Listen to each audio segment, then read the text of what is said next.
Open the curtain for me.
Good evening and welcome to the July 2024 Town of Poughkeepsie Zoning Board of Appeals.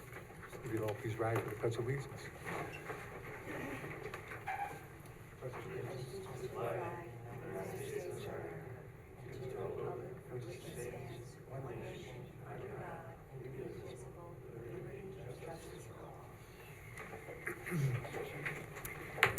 For any of you unfamiliar with the proceedings before the Zoning Board of Appeals, there's an agenda up here on the corner.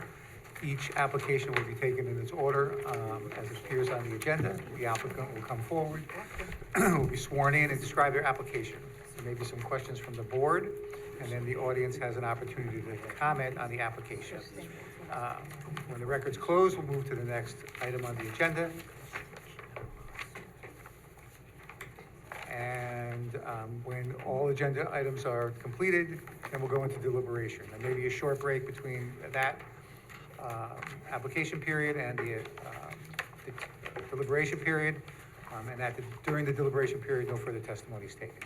You can either wait until the end of the evening to find out the status of the application, or you can call the zoning administrator in the morning. With that, we'll take a roll call. Christine? Here. Art? Here. Phyllis? Here. I'm here. Tony? Here. Linda? Here. Tony? Here. We have one member missing, so our alternate member is a voting member tonight. Is there anyone here from Wash Company Wash? Car Wash? He's online. Okay. Yes. Yes. Good evening, Mr. Chairman. If everyone can hear me, James Karras, on behalf of the applicant Splash Car Wash. Okay, Okay, I just want to swear you in. Do you swear or affirm that the testimony you're going to provide tonight is true and complete to the best of your knowledge? Yes, I do. all right, why don't you describe the application? Thank you. I will share my screen briefly to give an overview of where we are with this application. Can you see my screen? Yes, we do. Okay. This application is for proposed car wash redevelopment at 2245 South Road. We were previously before the ZBA back at the April meeting, and since that time, we reappeared at the planning board last month on June 20th, and I'm pleased to provide an update that the planning board did adopt a negative declaration under seeker for this application. So we're here for your continued consideration of 4 requested area variances for this proposed car wash redevelopment. This is an existing property that has been developed and is vacant for some time. I think everyone's aware of the former restaurant and former car wash that is currently sitting vacant. The applicant proposes to come in and completely redevelop and rejuvenate this property by developing a new state-of-the-art wash facility, by closing an existing driveway and reconfiguring a driveway on South Road. Vehicles will queue into the property and order a wash at one of the 3 ordering kiosks. They'll be released one at a time into the wash tunnel. There is a bypass lane providing 360-degree access around the property. After receiving a wash, patrons in their vehicles can either exit the property by making a right turn onto South Road or use one of the 16 available self-serve vacuum stations in the central area of the property here. We've got a lot of landscaping improvements around the perimeter of the property that we're requesting to implement if this proposal goes forward. And just quickly to go over the area variances, once again, there were 4 identified as part of this application. The first being for a minimum lot size required, where 2 is required by zoning. This existing lot is 0.095 acres in size, requesting relief of 1.05 acres.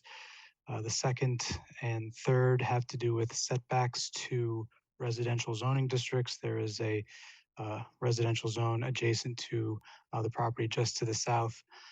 So there is for a relief for the use within proximity to the zone, and also for a refuse container location, which is also proximate to the zone there.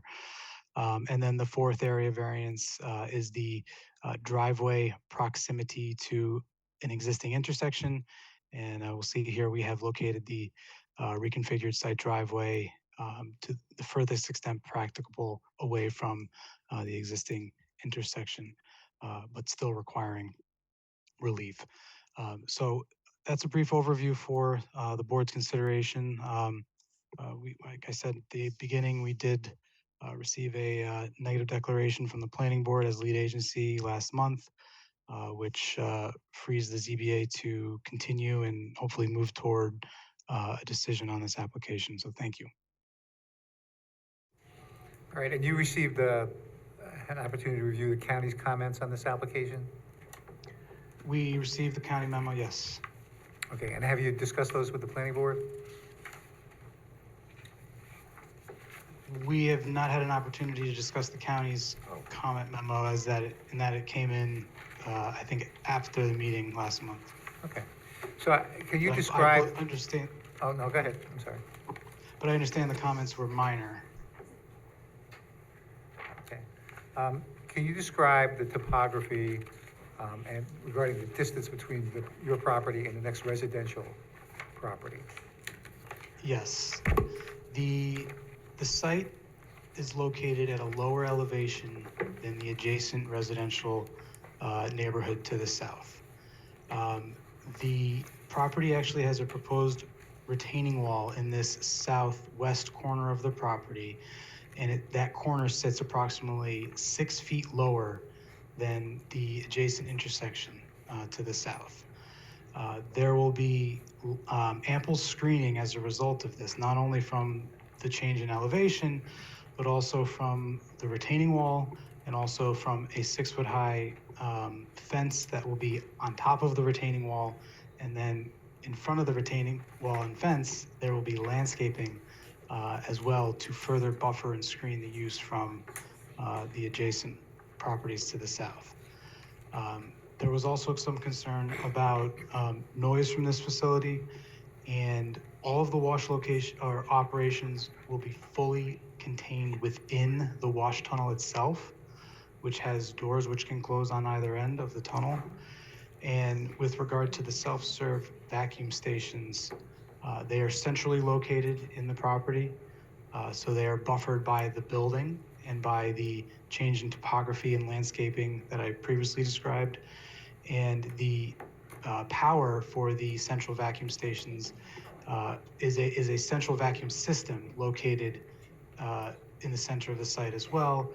And we have provided manufacturer data on the sound generation from that vacuum facility. And at 30 feet, the decibel ratings are about 38. So it's just slightly higher than the ambient noise that's generated from the 6-lane state highway that this facility is situated on. And regarding the area of the lot, you worked out with planning about, and the fire department regarding the ability to get vehicles in and out of there? Correct, and also the New York State DOT. We worked extensively on site plan revisions and modifying some components here to make sure that there was 360-degree access for emergency apparatus vehicles as well around the site, and then making sure not only that they could circulate throughout the entire property, but also that they could make the turn both into and out of the site driveway onto South Road. So yes, we have coordinated with all of those interested and involved agencies throughout this process, and we've arrived at the neg deck to that effect. Okay, and could you describe where the refuse containers are going to be?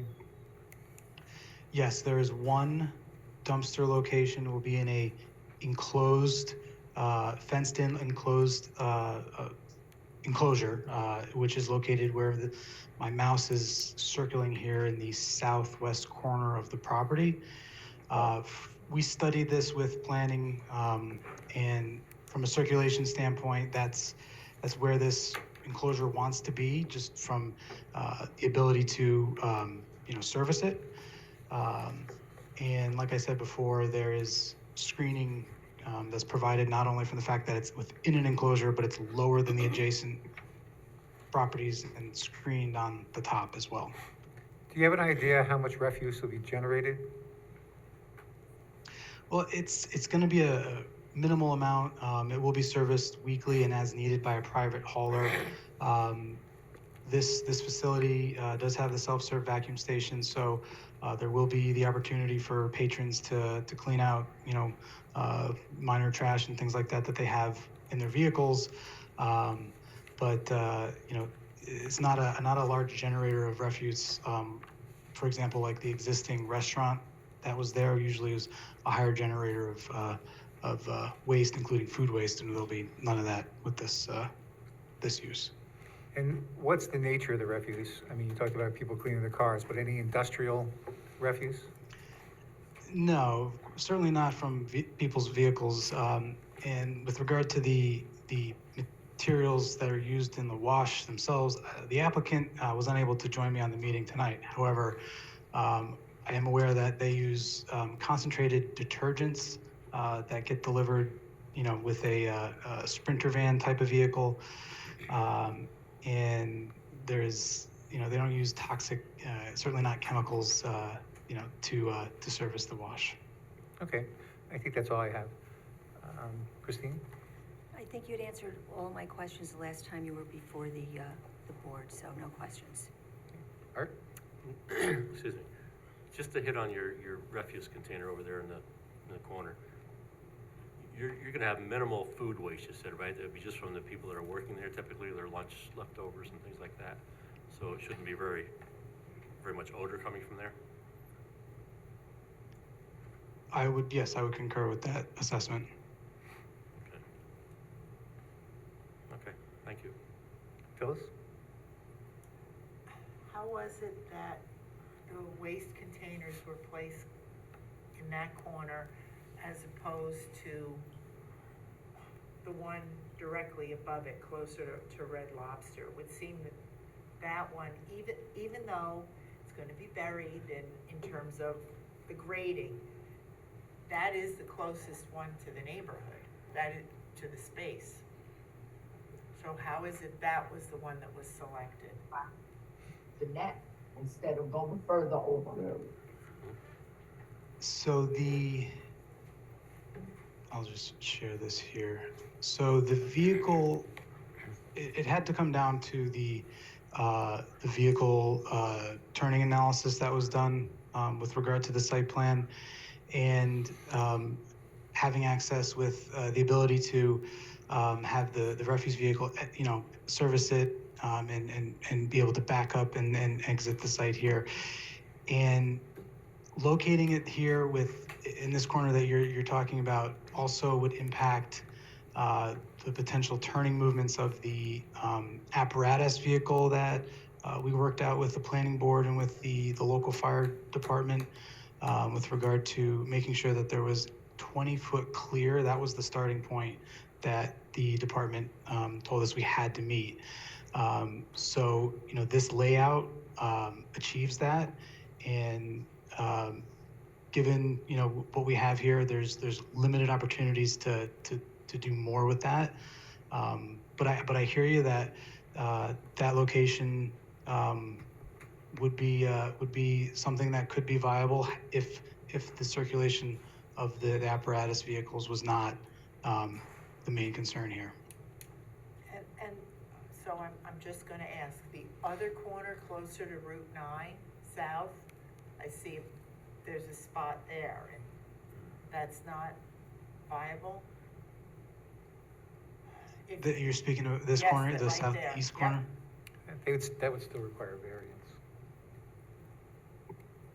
This location, what we're proposing here is to close off that existing driveway there, provide some nice buffered green space, and there's the grade is basically essentially the grade of the intersection at that area.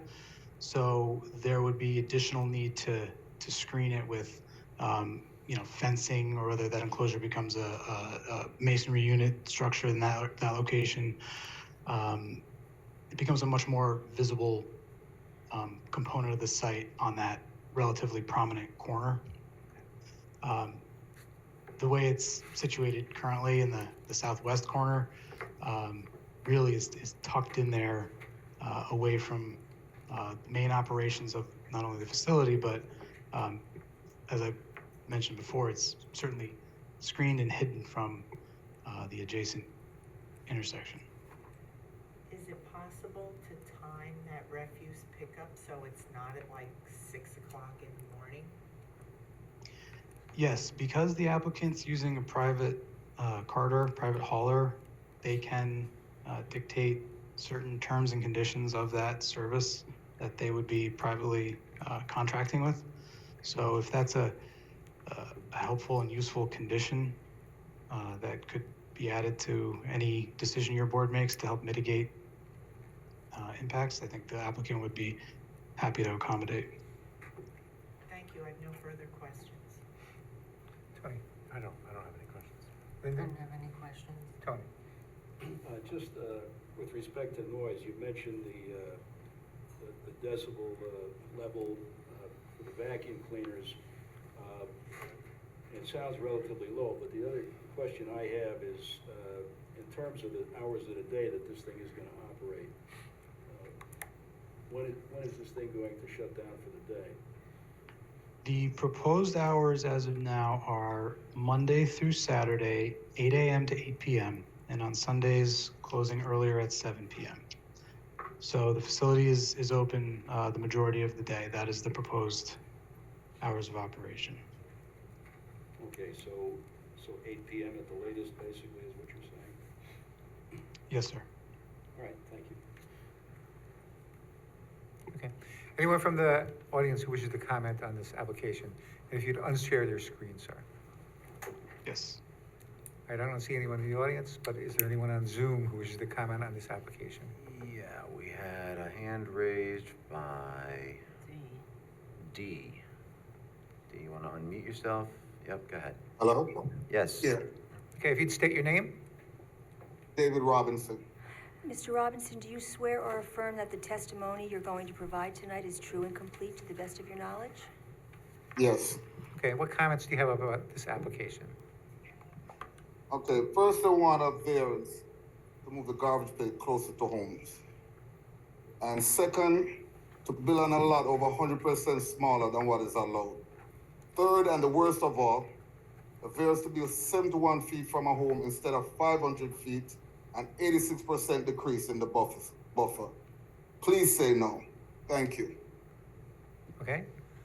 Anyone else who wishes to comment on this application? If you're on Zoom, you can just unmute yourself. Raise your hand. I see one person who is unmuted and a cell phone that's unmuted. But I don't know if you're intending to comment on this application. Joanne? No? Okay, then I'll mute that one. And there's a cell phone. Last numbers are 891. Nope. All right, I'm not seeing any. I'm not gonna comment. Did you want to comment on this? No, I'm not gonna comment. No, I'd just like to listen.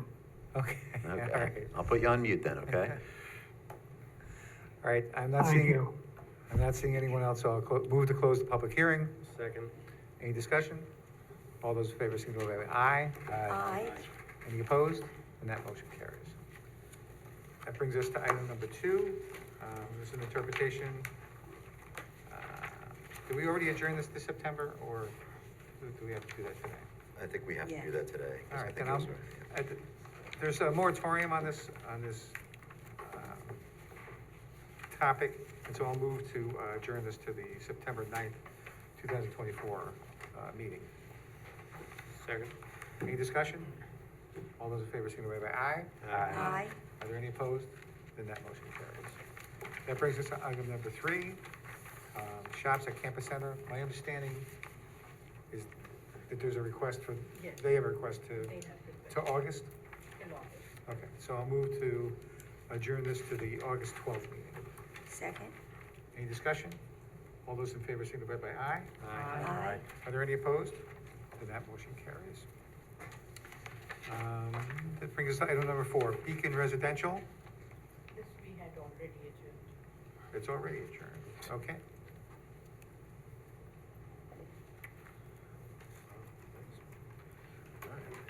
Brings us to number 5, Christopher Viviano, 2139 New Hackensack Road. Come on up.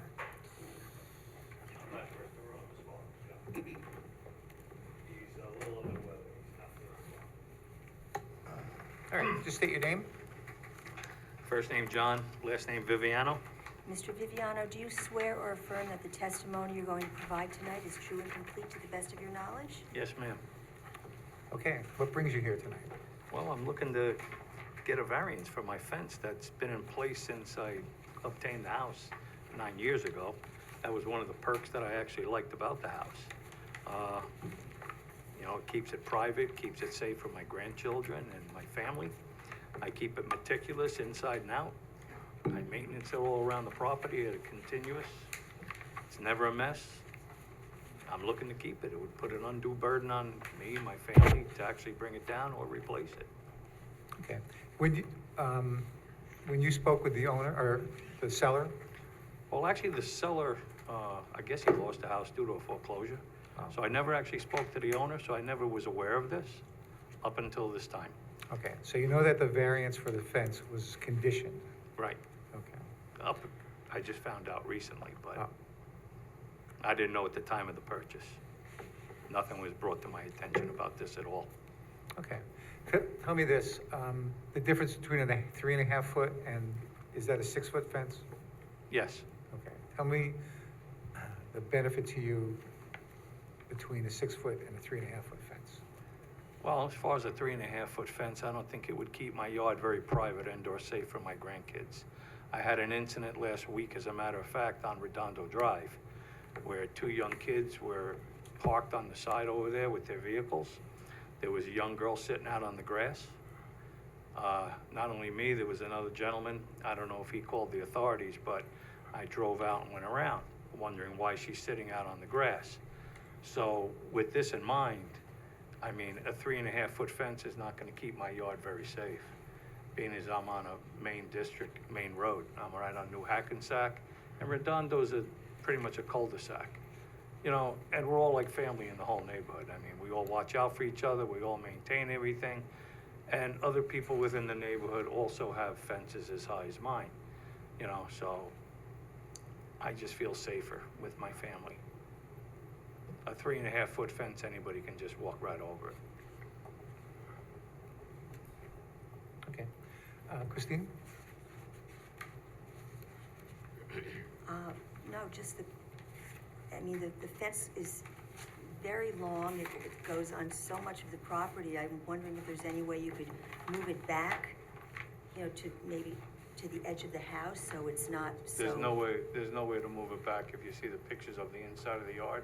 Well, I don't have a picture of that. No, I supplied pictures of outside, Yeah. but if you look on the inside, it basically steps down. It's a landscaped area that comes down into the yard that I keep meticulous. There would really be no way to bring the fence down. Not to mention, I mean, I'll be honest, it would definitely put an undue burden to do anything really, because if I had to replace that fence today, I mean, it'd be probably in the area of about $25,000 to even install.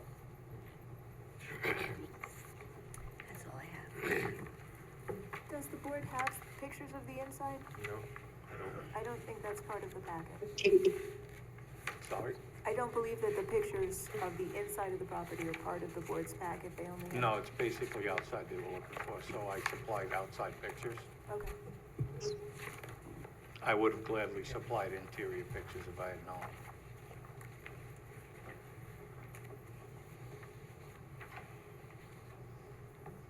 Art?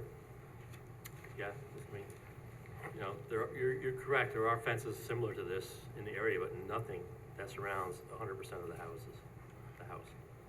Oh. This is a compound. It's been that way for years, and I believe that's why the zoning was written, that it would come down as the house was sold. It just never did get taken down. And we're not asking that you take it down, we're asking that you move it back no further out than the front edge of the house, like Well, everybody else. there's no way to move it, Sure to there be is. honest with you. I've done contracting. I'm a retired contractor. I've done this work for over 50 years. It would cost me a fortune to move this, which I don't have. So I think the suggestion is to take it down to the back of the house and make it conform to our zoning standards. Because this is, this has been this way for a long time, and it's been a sore spot. But as far as I've been on the zoning board, for all the years it's been up. I'm gonna be in favor of moving it back. And you're talking about Just moving the fence. back the part that's on New Hackensack Road, Mhm.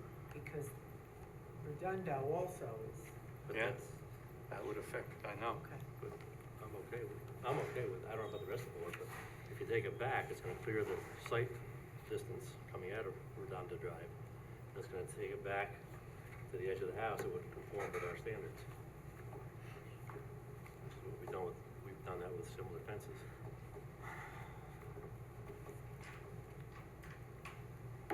And these fences can come down, I mean, you roll one post over, you start popping the fences and you pull different posts.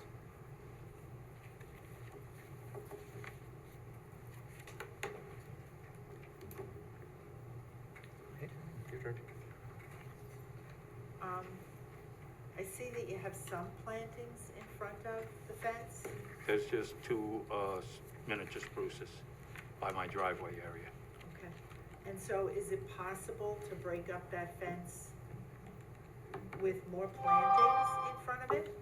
Well, if you wanted me to put more in front of it, I mean, I keep it clean, I keep the grass cut, it's meticulous all the time. You know, to put more plantings, it can be done, that's fine. But it's also gonna create a bigger havoc, weed whacking and trimming, as we all know. Right, right. I'm just trying to go on my phone, if you wanna see interior pictures, I'll show you. 'Cause I have. Actually, my suggestion is gonna be that you submit those to the board, for our further consideration, but are you done, were you done, Phyllis? I didn't mean to step on Yeah, you. no, it's all right, it's all right. Thank you, sir. That's it? That's it. So, No additional questions. What about, we're talking about moving it back or putting something in front, but what about shortening it so that it's in compliance with the code? You mean shorten it as far as To height? 3.5, yeah, 3 feet, 3.5 feet, which is in compliance. Still to remove it and then replace it with a 3.5-foot fence? No, that's not what we're saying. I can't afford to do that. It And can't I be wouldn't, to be honest with you, I really wouldn't want it. I have grandkids and I want to keep my property safe. Okay? I'm on a main road. You know, my kids play out there. And I take great pride in my grandkids and my family. And And it I can't always be- make sure that this is meticulously kept. I don't keep a sloppy house. Yeah, can a 6-foot fence be shortened? No, you can't cut these panels. To cut these panels, you might as well just take them down and throw them in a dumpster. Have there been crimes in the neighborhood? Well, I keep my property monitored. I know if anybody enters my property. As we all know today, things have changed. Things are not like they used to be. So you I have want to a know se- my grandkids are safe playing out there. You have a security system? Yes, I do. If someone breaches my property, I know that. I'm done, that's it. And I also keep the neighborhood safe, you know, it's my home, it's my neighborhood. I look out for my neighbors look out for me. And I haven't had a problem since I've been there, and I've been there now 9 years. Tony? Well, just to kind of reinforce something that Paul mentioned earlier, if you submitted some more photographs, so we could get a better idea of what it looks like inside the fence, because you mentioned that there's a difference in grade between where the fence is and where you're... Considerably. Yeah, all right. Well, it would be helpful for us to actually see that. I can show you now if you'd wish. It's gotta be part of the record, so. It has to be made part of the record, so that's why I'm gonna Okay. ask you to submit. I can submit more pictures. All right. Anyone from the audience who wishes to comment on this? Is There's somebody- a hand up from a. I would like to. Yep, go ahead, Julie. Julie Nardi. Ms. Nardi, do you swear or affirm that the testimony you're going to provide tonight is true and complete to the best of your knowledge? Yes, it is. All right, what would you like to say? I live on Heathbrook Drive across, diagonally from the Vivianos, from that house, you're speaking about. I am the only neighbor in direct view of their house, from the front of my property. I can see them out of my kitchen window. It is not an eyesore to me. I know a lot of board members have mentioned, not only years ago when I got my fence permit, saying that they didn't like his fence, and now I heard it again tonight, saying it was an eyesore, but honestly, I live across the street and I see it every day, and I don't agree. Second of all, if you want to talk about eyesores, we have fences alongside of 376 directly across from the Viviano's house, where you have neighbors that are disposing of their yard waste on the 376 side of their fence, and they do not maintain the road side of their fence like my property and like the Viviano's. So I just wanted to speak on behalf of the Vivianos to say that they do keep their fence meticulous. I've also seen people crash into their fence. God forbid there was a smaller, less strong fence there. I don't know how much further into the property it would have gone. My fence has got hit at least 3 or 4 times. And also, there's, even with a 6-foot fence, there's little to no privacy at all. And I can tell you, I've had numerous people that I've met, whether it be at weddings or at a park, and they're like, oh, I know exactly what house, I know you, what type of dog you have, I know you guys had a party with a unicorn there. Like, everybody knows our business with a 6-foot fence. So I can't imagine the exposure either one of us would have, especially John having his grandkids there all the time with a 3-foot fence. And I would think it would also put an undue hardship on him, or anybody for that matter, to take a plastic fence. You can't cut it in half, so he'd have to remove his panels and reinstall shorter ones. And besides the exposure and the lack of privacy that he'd be getting, you have to remember there's also a bus stop right there at my front of my property in view of the front of his house, and on the corner of Redondo, again, you have kids sitting on a bus looking straight into his property. So, you know, I am in full support of him keeping that fence. It's been there for years. Why are we going to force him to take it down? The fix of the fence that you guys are speaking about, that there was some sort of provision that when he bought it, that was never, I've never heard of that before. And actually, when we talked to zoning about getting our 6-foot fence permit, they mentioned that he was given the variance for that fence, the previous owner, and there was nobody ever mentioned that there was something to fix it. So I just wanted to say that I agree with the Vivianos keeping their fence at 6 foot on the road front. Okay, thanks. Anyone else?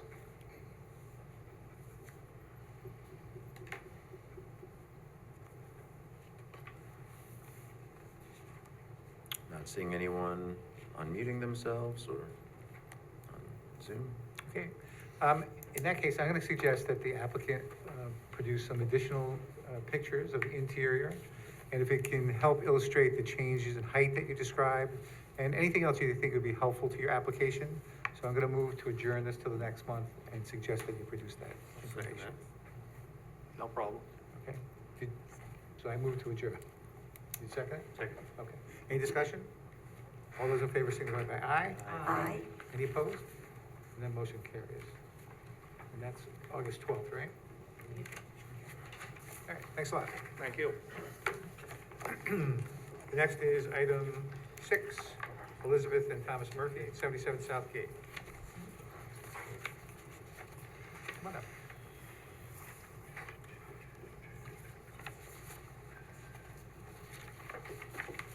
All right, state your name. Elizabeth Murphy. Ms. Murphy, do you swear or affirm that the testimony you're going to provide tonight is true and complete to the best of your knowledge? Yes, I do. Okay, why don't you describe your application? Okay, our house was built in 65, and at that time, they had, you had to be 10 feet away from the property line. So my house was there. And then in around, I think it was in the late 70s, we put a little room on, and it's the same level, side of the house is exactly the, same, the addition is the same line as the whole house. And then, so unfortunately, my husband passed away 6 years ago, and I'm looking to see maybe, I might be wanting to sell it or something, and I find that it didn't have a CO. So I want to get all that in order so that if I do go, I will be selling it probably at some point, that would be taken care of. So that's what I'm here for. Okay, and how did you discover that there was a problem?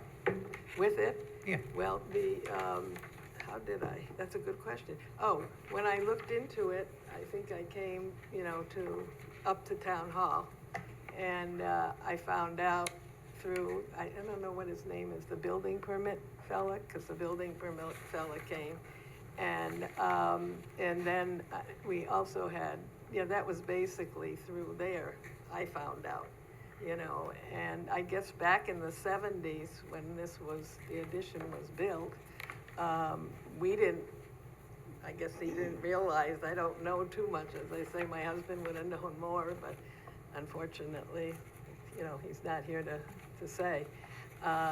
So then I started looking into it more, and I said, oh, I can't do anything, I can't sell it, I can't do well, I could do it, but there'd be whoever, there would be problems. And I didn't want to leave that for my kids, because the kids would get the house, and I wanted everything in order for them. Okay. And based upon the diagram and I think our visits there, the addition just follows the same line of the house, correct? Same line of the house, yep. There's no greater encroachment on the side line than the main house? No, it's right on the same, goes right there. Okay. And when did the zoning change from 10 feet? I'd have to look it up. Okay. I'm not exactly sure.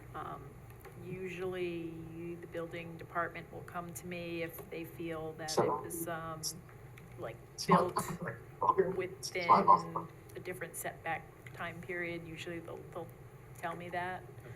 And if they do, sometimes I'll let it go. Like, I'll look back. If they say, yeah, it was definitely built in the 70s, and the code in the 70s was, 10 feet, then sometimes I'll let it go. But there was no indication this time, so. Okay. It definitely was built in 65, because I remember. The original building, yeah. Yeah, and we're the original owners. There was nobody ever, we're it. Okay. All right, Christine? No questions. Art? No questions. Phyllis? No questions. Tony? No questions. Linda? No questions. Tony? No questions. Anyone from the audience who wishes to comment on this application? I don't see anyone in the audience. I don't see anyone in Zoom. So I'll move to close the public hearing. Any discussion? All those in favor signify by aye. Aye. Are there any opposed? Then that motion carries. Okay, and again, you can either wait, or you can find out I tomorrow. have to go, 'cause I have to get Or you can go home and watch us on TV. I have to go get some food. I'm a diabetic, and I'm over past my eating, so I don't want to have an emergency here for you. Well, Thank you. the next is number 7, 566 Vassar Road. Good evening, can you hear me? Yes, Good evening, how's everyone doing tonight? good. Why don't you state your name? My name is Feden Sova, but you can call me Frank if that's easier. Okay, Frank, do you swear or affirm that the testimony you're going to provide tonight is true and complete to the best of your knowledge?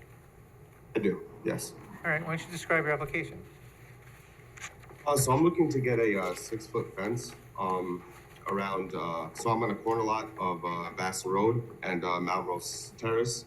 I'm looking to get a 6-foot fence around my property in the front and the side, so along Vassar Road and Mount Rose Terrace. Okay, and why do you need a 6-foot fence? So we recently moved into this house. I have a toddler who likes to climb. She's 2 years old, and my wife recently just gave birth to our second daughter, who's 2 months. So it's basically for the safety and security of my family.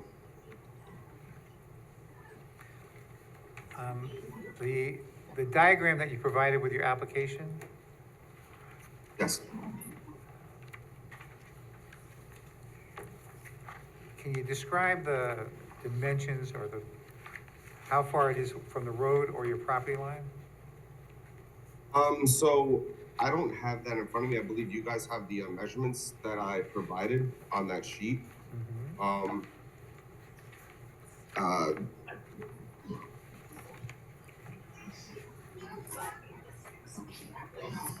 I think it's around 6 feet from the road, from 566, All right, from the roadway or from your property line? from the roadway. All right, do you know where your property line is? I'm looking at this right now. No, I'm not 100% sure.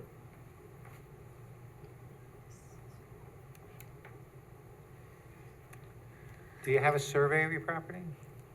I do right here, so if you can see it. No. Yeah, kind of blurry, right? Yeah. Yeah, well, why don't you see if it'll, hold it steady and see if it'll focus on it. Yeah.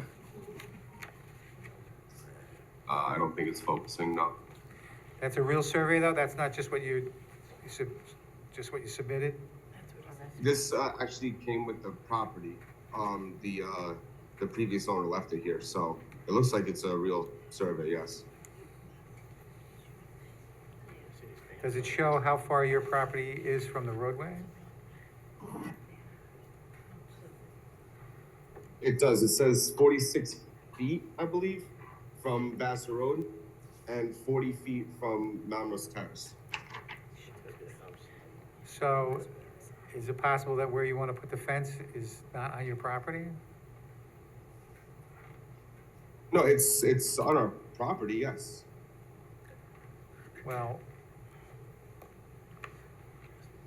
you just said that your property starts 46 feet from the roadway? No, from the roadway to my house, it's 46 feet. So the Yeah, property line. So,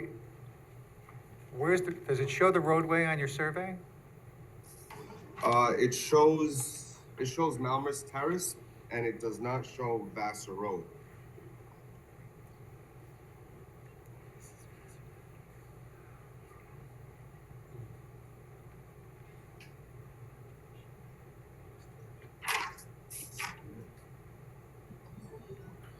So on that survey, Malmrose Terrace is on the left-hand side, and Vassar Road runs on the bottom of that, on that sheet. Okay, and you want one all the way around your house? Well, no, I'm mostly concerned about Malmrose Terrace and Vassar Road, but I was told that if I wanted a fence later on, that I'd have to submit another approval request. So I just drew the backside and the other side just in case of the future. But for now, I would just like a fence around Malmrose Terrace and Vassar Road. Like I stated previously, is for the safety of my 2-year-old and my wife. So. Mr. Chairman, sorry to interrupt you, but in the past, we've asked for adjournment so we can have them stake the property and get a stamped survey. I'm gonna suggest a survey that actually shows where the roadway is and then, yeah, stake it out. And stake it out. Otherwise, we're gonna go, not really know what we're talking about. You understand what we're saying?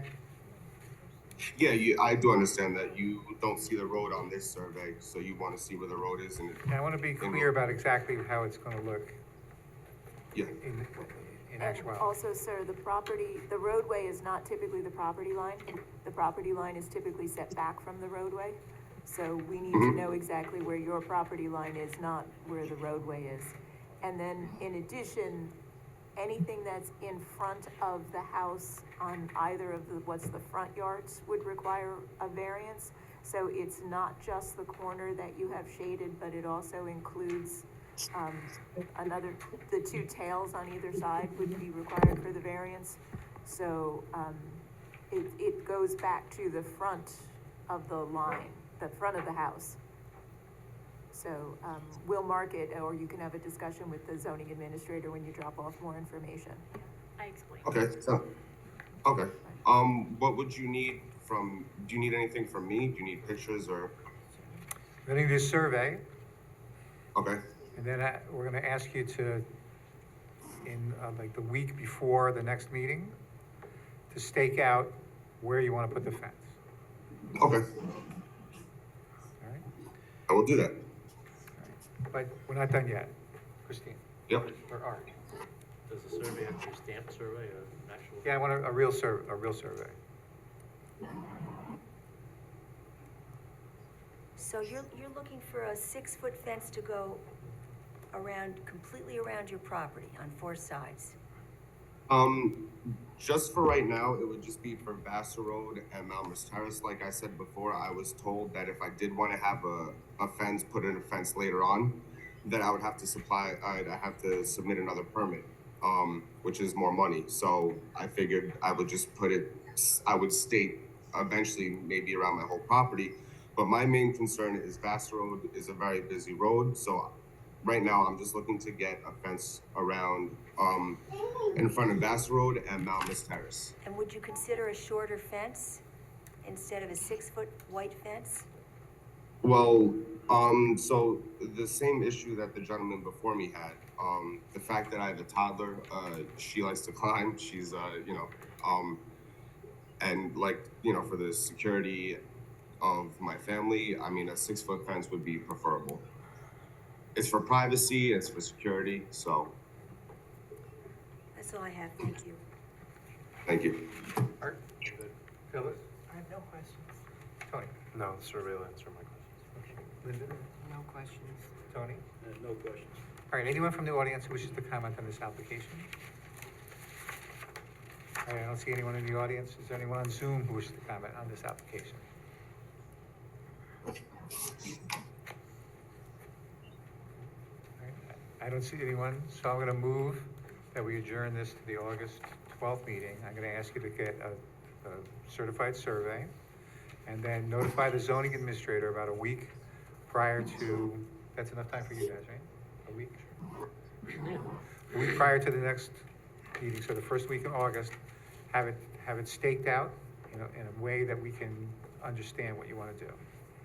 Okay, All right? sounds good. We'll do that. Thank you very much. So I'm gonna move to adjourn this to the August 12th meeting. Second. Any discussion? All those in favor, signify by aye. Aye. Aye. Any opposed? And that motion carries. Survey staked out.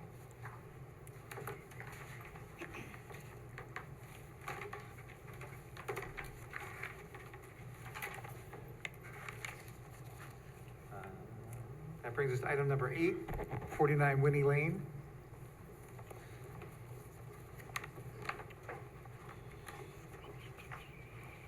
Okay, would you state your name? Dennis Nackman? Dennis, do you swear or affirm that the testimony you're going to provide tonight is true and complete to the best of your knowledge? Yes. All right, why don't you describe what you want to do? So I just want to basically finish my attic, which has a staircase already going up there. In order to do so, where the door meets the attic is so close to the roof. The roof is very steep. So I basically just want to do a dormer on the back side of the house. It's still within the parameters of the existing house. It'll start about a foot in on each side. Okay, and you just mentioned, but it doesn't encroach it any further on the side yard? Not at all, not at all. Okay. Christine? No questions. All right. No questions. No questions. Phyllis? Tony? No questions. Linda? No questions. Clarification, about what you want to do, a rear dormer, but do you have any intention of doing anything on the front roof that faces the, I actually am gonna do 2 small dormers with windows, just so it looks nicer. Nothing major. right, so a rear dormer, and you're looking for two small dormers on the Correct. front side. Okay, anyone from the audience who wishes to comment on this application? Come on up. You're not gonna punch each other or anything, right? You'll be all right together? Yes, I am his neighbor, but. Yeah, they are the best neighbors, by the way. All right. That's a good way to start. Yeah, I only came because. Why don't you state your name? Oh, Debbie DeMarco? Ms. DeMarco, do you swear or affirm that the testimony you're going to provide tonight is true and complete to the best of your knowledge? Yes. All right, what would you like to say? I just came because we got the letter that said that he was coming for this and that it was to do a variance, 5 feet closer than the 20 feet. And I just thought it was a good chance to just check on, because I don't even think we have 10 feet to our property line from each of our houses. Yeah, I don't think we do either. Right, so I had just wanted to check and make sure there's nothing like that can get done anywhere to be any closer. Nobody can do anything on our properties, right? Like driveways, do anything. Because like I said, our living room ends here. I don't even think there's 10 foot probably to the property, and then 10 feet to his garage. So I was just checking. I figured it's a good time to ask, like what. Yep, he just described it's gonna go up with no further encroachment. Correct. Okay? Okay. All right. Anyone else who wishes to comment on this application? I don't see anyone in the audience. Anyone on Zoom? Cool. Did you understand what the chairman said? You talking to me? Yes. As far as what? He's just gonna go up, he's not going out. Yeah, yeah, yeah. Okay. I was talking Okay. for future, so if it's, I just, when I saw it and said, oh, it said you had 20 feet and you wanted to have 15 feet, I'm like, we don't even have 10 feet to begin with, so I just wanted to, I thought it was a good chance to ask, you know, there's nothing that can encroach any farther on either side, right? Okay. I don't see anyone on Zoom, so I'll move to close the public hearing. Second? Any discussion? All those in favor, signify by aye. Aye. Any opposed? Then that motion carries. And again, you can either wait or find out tomorrow. I'll find out tomorrow. Thank you very much. Appreciate it. Thank you. This brings us to item number 9. 72 Sunset Avenue.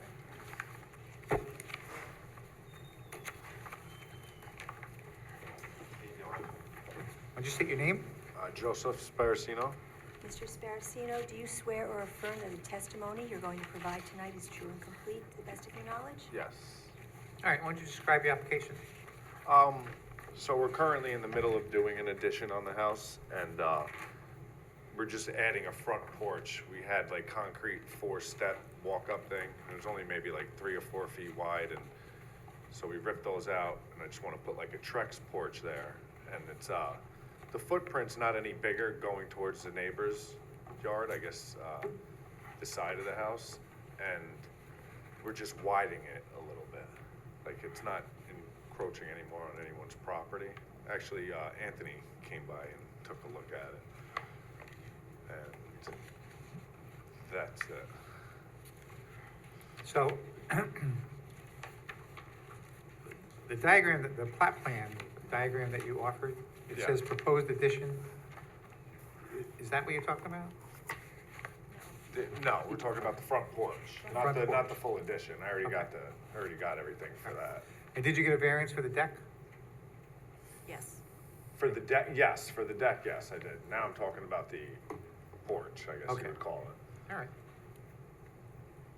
And the steps on the porch are gonna land exactly where the old steps landed. It's just we're making it a little wider, which, you know, my street, I think, is like 38 feet, and then the neighbor's yard's 100+ feet that way, so it's not doing anything that way. You know, we are making it wider that way, but that's, the issue was I can't think of the word, when you go off the side of the house. The egress, or what was it, or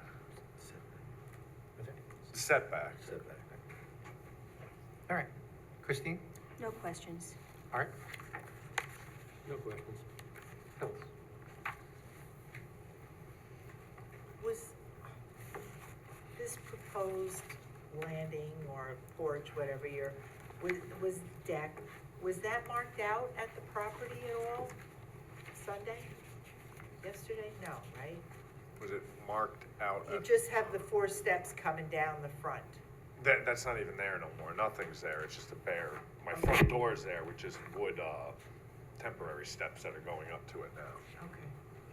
Thank you. Yeah. Tony? No questions. Linda? No questions. Tony? No questions. Anyone from the audience who wishes to comment on this application? All right, I don't see anyone in the room. Anyone on Zoom?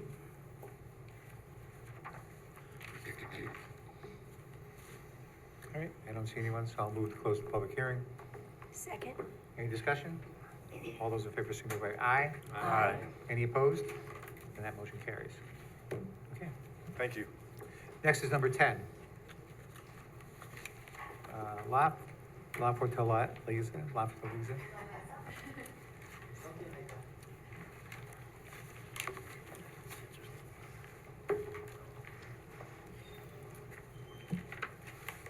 Why don't you state your names?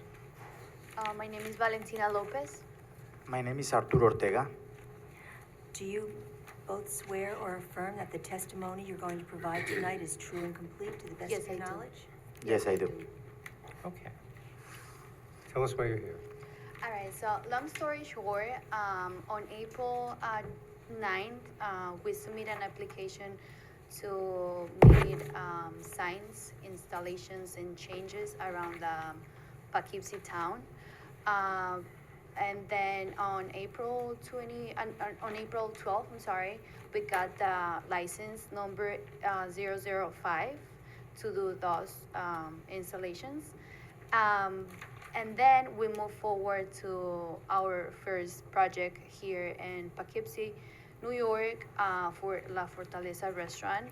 And we submit the permit, we got the permit, but then when the installation and the whole task and job was already done, unfortunately, we get denied through email because I guess it was any misunderstanding of our project that we did, right?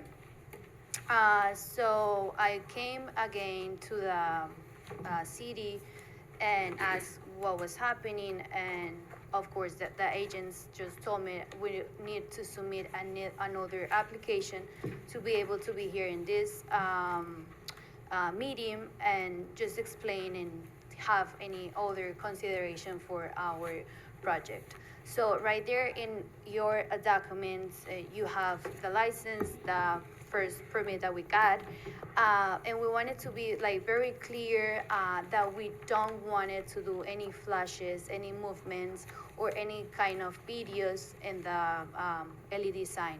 It's just for static images. If we get allowed to keep it and to do it, the project, we wanted also to do like some images during the year, let's say Valentine's Day, Mother's Day, but nothing with videos, nothing with images, like moving forward, nothing like that.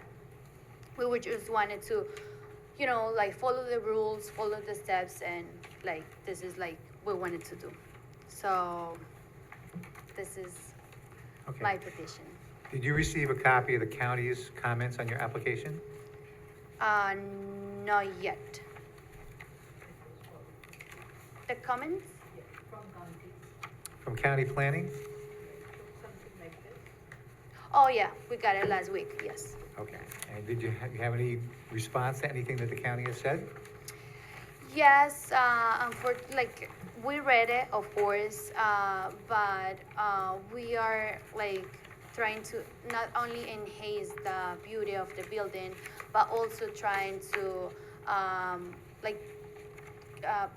to grow the restaurant that we just opened, right? So I don't know if you guys have the opportunity to go to the restaurant, but it's like something pretty like different. It's a very conceptual restaurant. It's a very, very traditional Mexican restaurant. So we wanted not only to be part of the Poughkeepsie town, but also like to bring like new people to the town and new like the beauty of this town and the beauty of the restaurant. Today in our road to here, because we are from New Jersey, we saw that there is like a couple signs, LED signs around the town. So we wanted like to have that consideration. Who installed the sign? My company installed that, and he is the owner of the restaurant. Okay. Regarding all the other things in front of the restaurant, the signs on the walls, the lettering, the large lettering in front of the restaurant? Mm-hmm. Okay, so. Yeah. Hi, I'm the owner of the Mexican restaurant. I just want to say this is not really a sign. I'm from Mexico, and I want to give you a small introduction about this. As you said, it's a sign. For me, more than a sign, my restaurant is very Mexican, it's very traditional.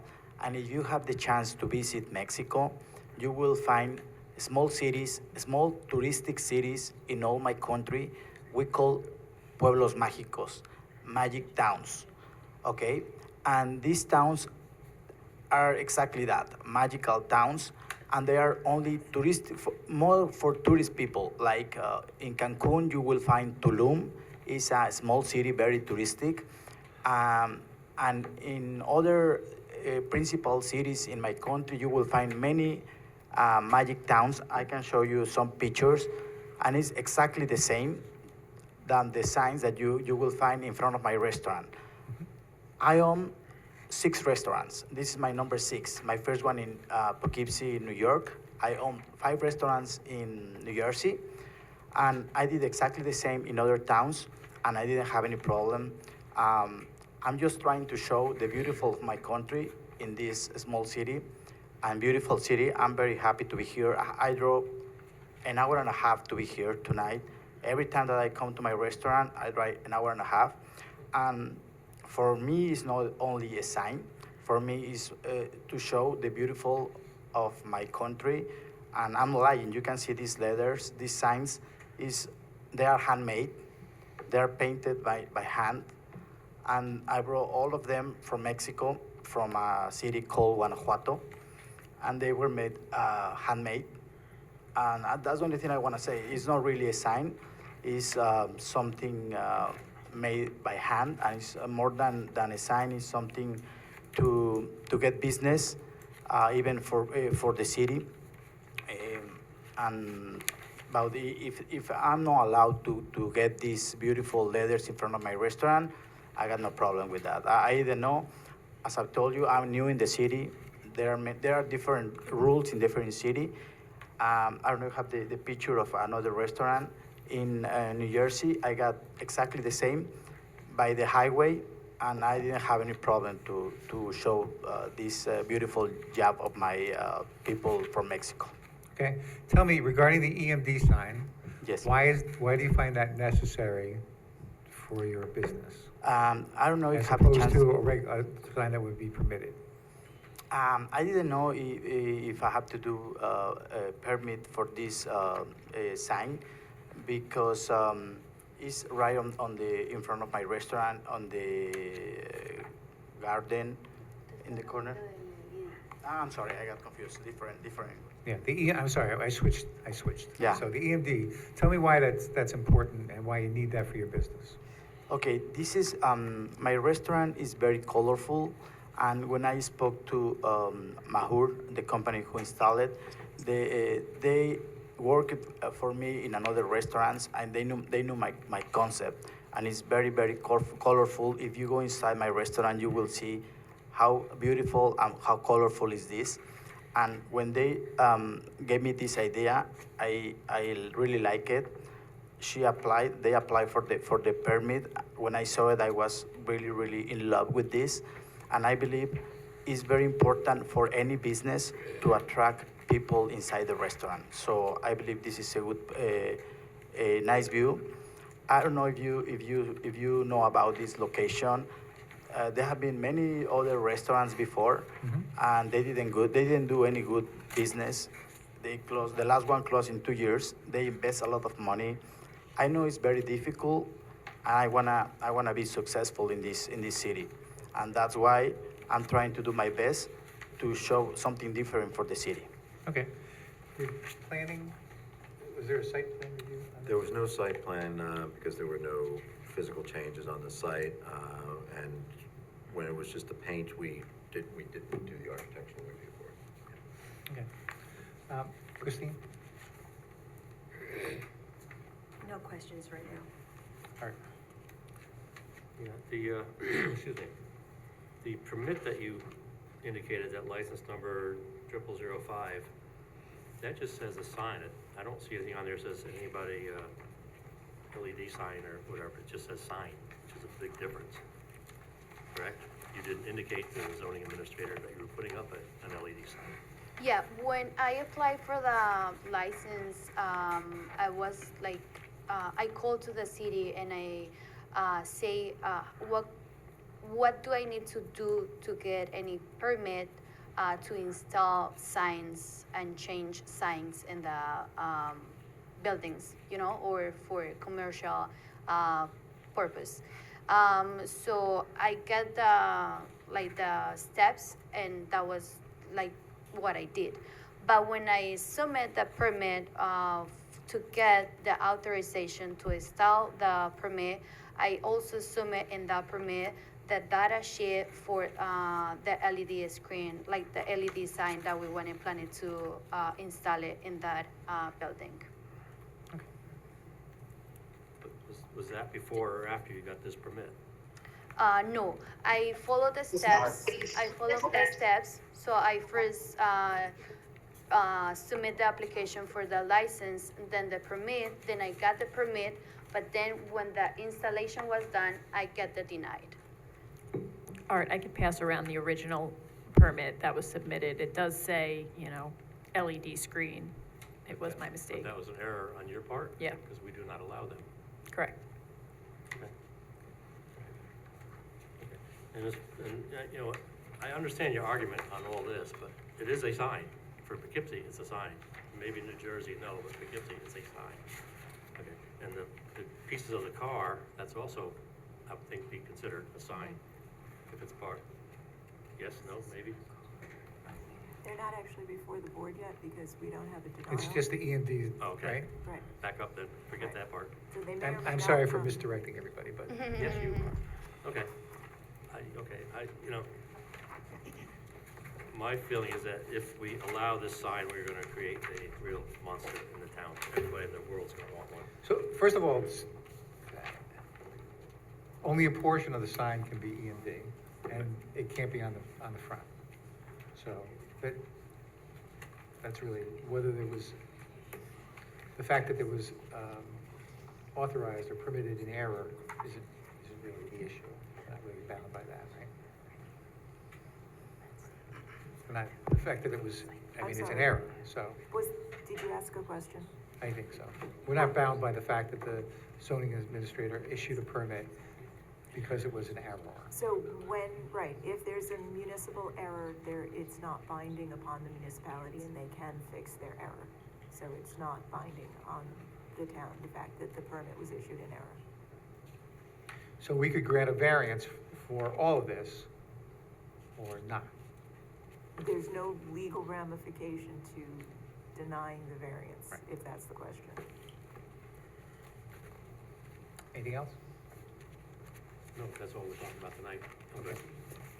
Would you be able to use that sign in another one of your restaurants? The LED? Yes.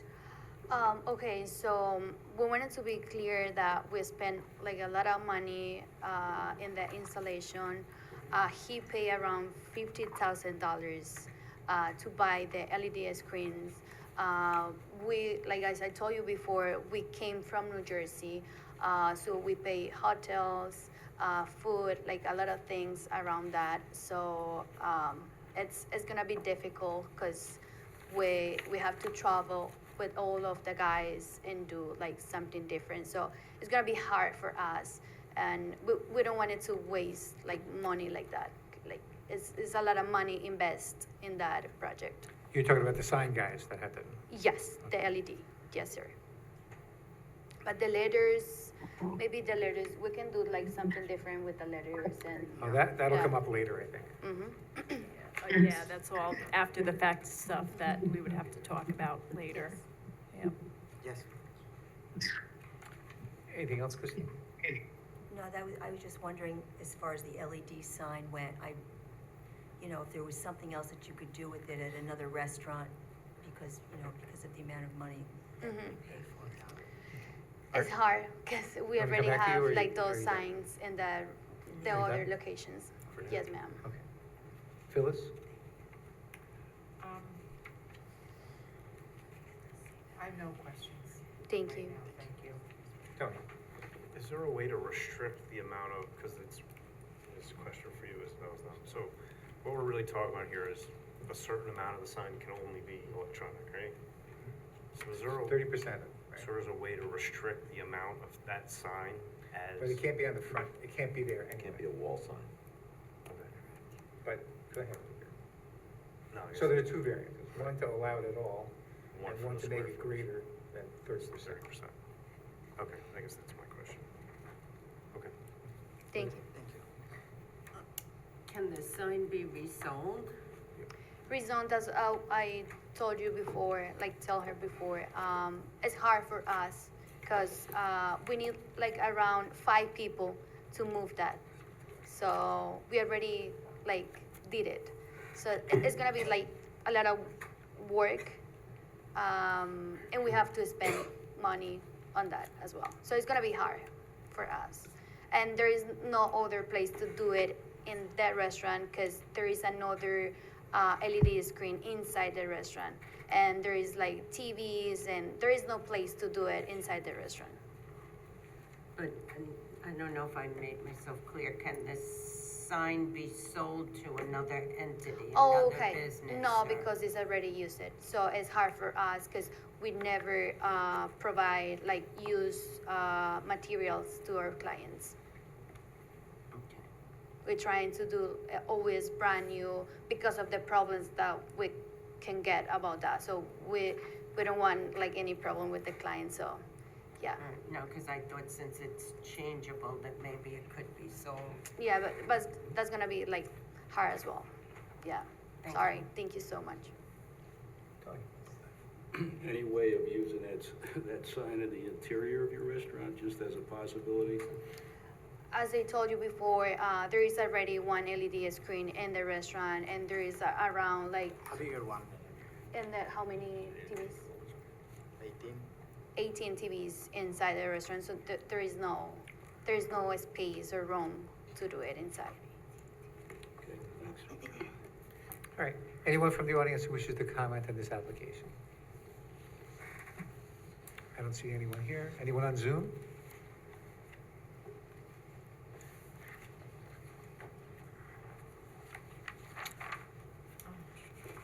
All right, I don't see anyone, so I'll move to close the public hearing. Second? Any discussion? All those in favor signify by aye. Aye. Any opposed? The motion carries. And again, you can either wait to the end of the We're meeting. gonna wait, yes. Okay. Thank you very Thank much. you. Thank you, everybody. Next is item number 11, Salt Point Center.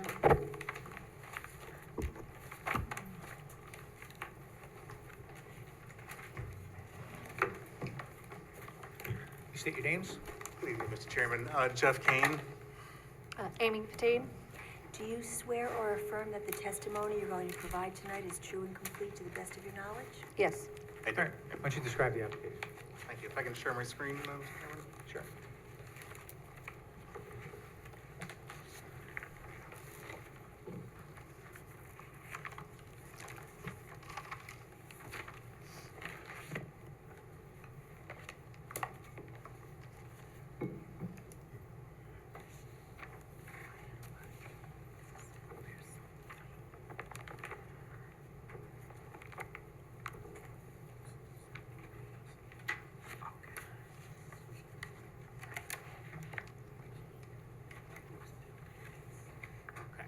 All right, thank you. Just I think the first thing I want to say is that we're not requesting a height variance. I think that was incorrect on the agenda tonight, but there's no height variance being requested here. This is a mixed-use project at the intersection of Venice Avenue and Salt Point Turnpike.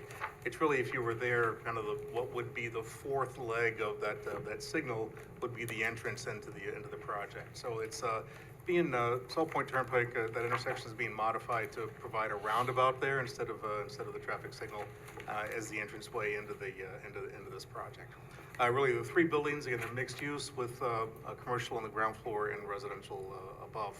I think it's really important to understand the setting here, what's around this project. Again, the site is in green in the middle here.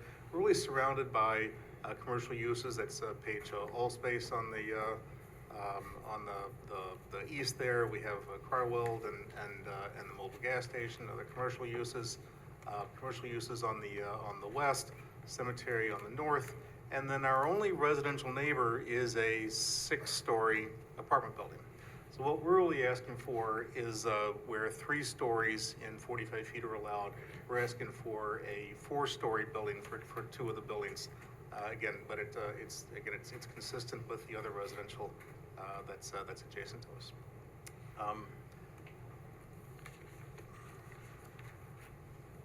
So again, here's the kind of the rendering of the site. You can see Salt Point Turnpike down here across the bottom. What would be the entrance into the site is here, and then this avenue is kind of off the screen to the bottom. Number of the buildings, just again, so you can follow along with my story, but building number 1, building number 2, and building number 3. It's buildings number 1 and 3 that are the requesting 3-story building. I'm sorry, 4-story. Building 2 remains as a proposed 3-story building. Again, building 1, the 4 stories. Again, the ground floor is commercial, residences above. And I think, and this is the view from Salt Point Turnpike looking north end of the site. And I think what's really, what the architect did a really good job of here is making this 4-story building look like a 3-story building. With again, the way they've provided the materials and the windows, so it really doesn't read as a 4-story building as you're going down the street. And building 3, again, the same thing. This is building 2 in the front here, but on the side is building 3. Again, it reads as a 3-story building, not a 4-story building. And I think again that goes a long ways towards avoiding the possibility of any real impact on the surrounding neighborhood. So again, we've provided the kind of the arguments for the variance. I guess the other thing I would just make clear is that the planning board has issued, this was a coordinated review under seeker. Planning board is lead agency in this type 1 action, and they've reviewed the seeker and determined there were no potential environmental impacts. They specifically referenced the potential impacts of the variance from an additional story, and didn't determine any impacts on the neighborhood or on the community as a result of this variance. So we're happy to answer any questions you might have, but I think that's the project in a nutshell. All right, just to clarify something, Lisa, is this a type 1 or an unlisted action? You indicated it was a type 1 action? It says unlisted on that. Well, the neg deck lists it as a type 1 action. Yeah, because for the planning board review purposes, it was a type 1 action. I guess for the variance for 1, I mean. We should have this, I'm sorry, it was probably in my error in reviewing the agenda. It should fall it was considered by the planning board as part of their application. It was. So it should fall under their seeker determination. Okay, so it's a type 1 rather than action. this board. Even Yes, though but- even though the variance is typically not, which is what we wrote in here. Yes. Yeah. But then the planning board did a negative declaration already. correct? Yes. So this board doesn't need to do an additional. All right.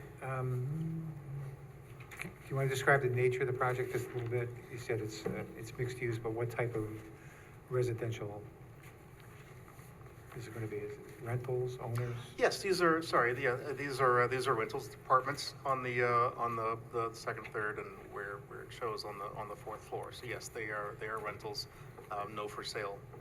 So total of 89 units on the property. Okay.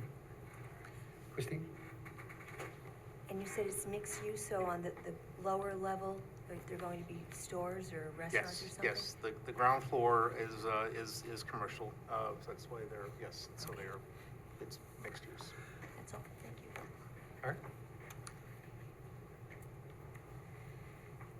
No, I'm just trying to, so the 6-story building is Smith Street, right? That's in the city, that you referred to about a mile down the road? No, I think you're talking about the. Creek Road. Creek Road.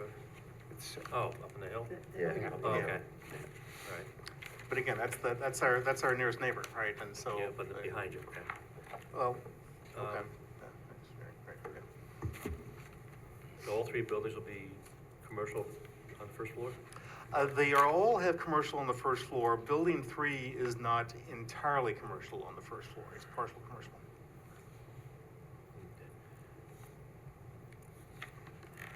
Okay, I'm good, thank you. Phyllis? So the building is the same height as a standard three-story building. Where did you carve out the fourth floor? So, right, so it's, so you say it's the same height. I only, my change of that is it's not necessarily the same height.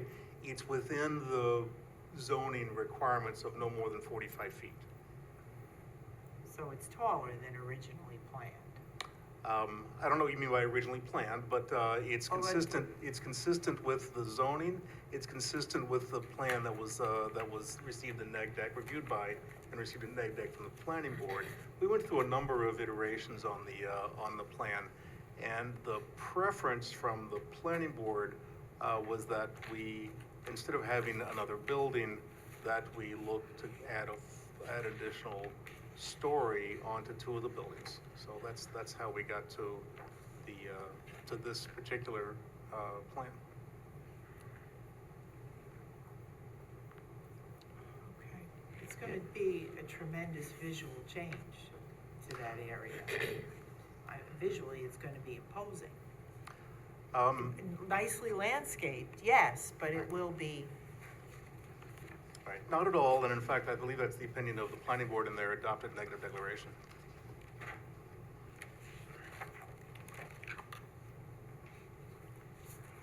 The roundabout, Yes, who will be putting the roundabout in? the applicant will, You guys will do that? yes. So, Go ahead. so that'll realign, Innis Avenue, Salt Point Turnpike. You're all gonna hit that roundabout, Smith Street too. the street, correct? You're gonna get rid of the light, put the roundabout in, is that what? I'm sorry, yes, but I'm sorry, you said Smith Street too, is that what you said? Well, doesn't Smith Street feed into that as well? Farther, that's farther No. down. That's far, a little bit, Yes. okay, So you're talking about the little George Street intersection, is that what you're talking, yeah, okay. This So yeah, Smith Street is not here, this is just, Innis Avenue and Salt Point Turnpike. No, I'm confused. Me too, because there's, It replaces the light that's there now and that really kind of funky intersection by So Cryo when Well. you turn left at that light, isn't that going on Smith Street? No, What's that? you're going up to What's the Salt name Point of Turnpike. That's still part of Salt Point? Yeah, that's still Okay. part of Salt Point. okay, it didn't change names yet. Well, I lived there all my life. Thought that was part of Smith Street. Well, I mean, Okay. and to be fair, the roundabout was, many months were spent, reviewing that aspect of the project with DOT and others. I mean, it, didn't just land there. It just appeared, okay. There's a lot of work in that. So then, Sorry, go ahead. sorry, your project will be putting that in and doing the maintenance on it in the future?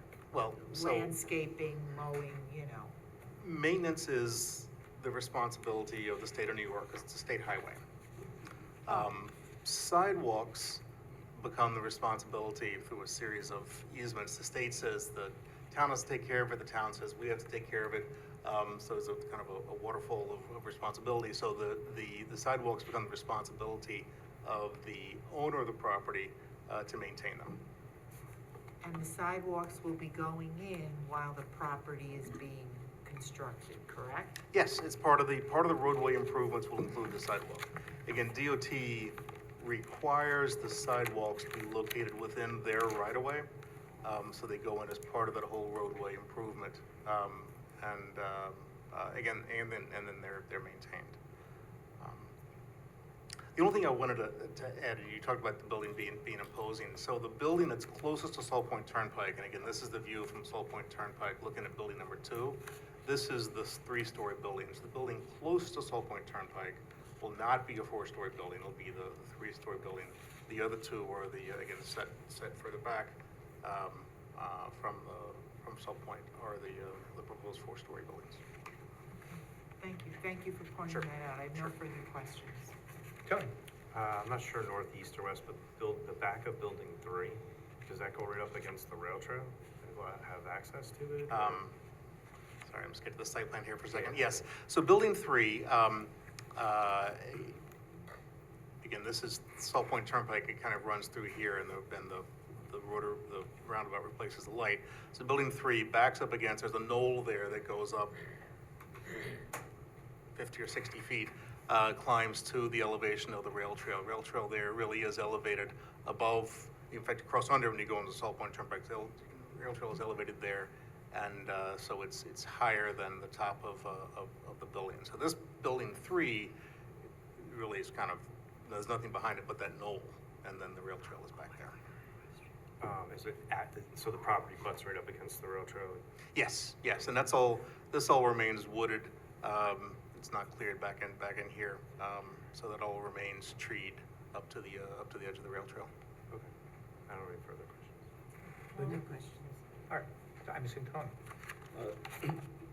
Just to clarify, with respect to the rail trail, did you propose having a walkway or some kind of a connector from your property to the rail trail? We do, and this pathway you see here is the proposed connection from the sidewalk system up to the rail trail. And we're still in discussion with the county about how that gets configured, but that's been the proposal from day one, because we think it's a great amenity to the project, it's a great amenity to the neighborhood to get access here. Okay, so we're not actually looking at any piece of the rail trail in this illustration, right? We're just looking at your.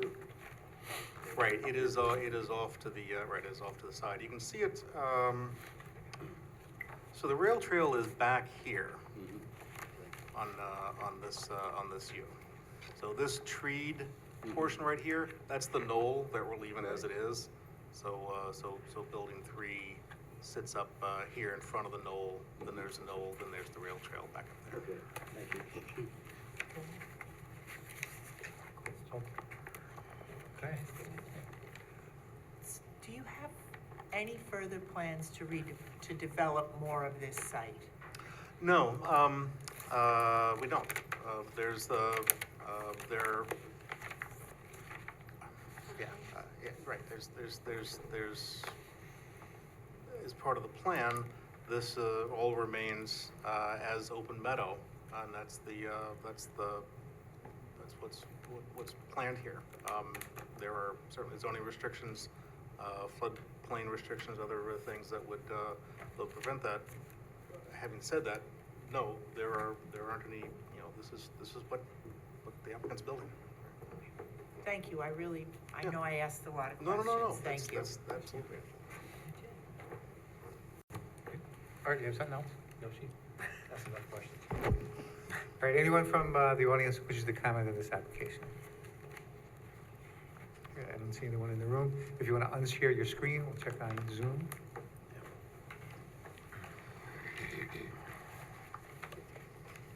All right, anyone from Zoom who wishes to comment on this application? Again, if you're on Zoom, you can raise your hand, you can unmute yourself, you can wave. I also should add that, I'm sorry, that the applicant, Mr. Wagshall, is also on the phone as well, if you have questions specific for Mr. Wagshall, so we can answer. If we had other questions. All right, I don't see anybody. All right, then I'll move to close the public hearing. Second? Any discussion? All those in favor signify by aye. Aye. Are there any opposed? And that motion carries. Mr. Chairman, I just wanted to make sure the board, I know the NIC deck was adopted after or produced after the application, just to be clear that in the NIC deck adopted by the board, it states that the project will require a variance to allow the buildings to have 4 stories, and a potential variance related to land banked parking. Granted of this variance is not anticipated to have an adverse effect on the environment, and if/when granted, the project will be in compliance with the town's zoning regulations. Therefore, no significant adverse environmental impacts are anticipated. So again, that's the finding that the planning board made as part of seeker, which is again as a coordinated review, is part of what your board should be aware of. So, Okay, thanks. Thank you.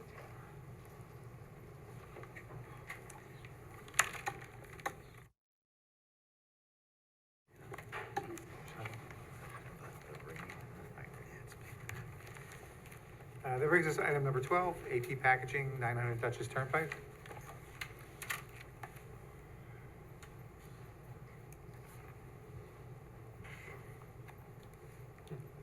Is someone here for that application?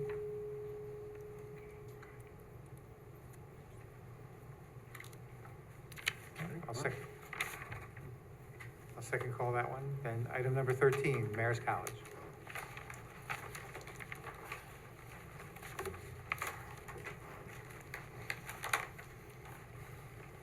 Come up and state your names. Justin Butwell, of Marist College. John Andrews, Rhodey Soiken Andrews, and for the record, we're also joined on Zoom by three of our colleagues from Gale Engineering, Ryan Thackeray and Peter Spanos, as well as David Koulis, I think is how you pronounce it, from Musco Lighting, our lighting specialist. Do you all swear or affirm that the testimony you're going to provide tonight is true and complete to the best of your knowledge? Yes. Okay, why don't you describe this application? Yes, good evening. We're here on behalf of Marist College. Marist is proposing to construct an NCAA Division I competition level 8-lane all-weather track with field event capabilities, which will encircle a all-weather turf field. The turf field will be used for a variety of sports, but the primary emphasis here is the track and field. It will include small comfort stations. In addition, I think asked by the planning board, the track will be lighted. It will be lighted to competition levels for an NCAA event. The lighting levels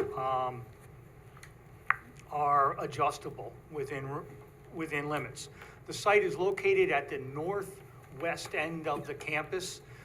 It's on a plateau overlooking the railroad tracks and the river. It's bounded on the south by the town city water plant. And then on the remaining two sides, it's the back of the Marist College North Campus housing.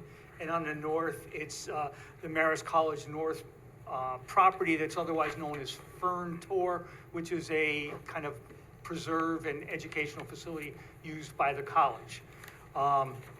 We are seeking two variances.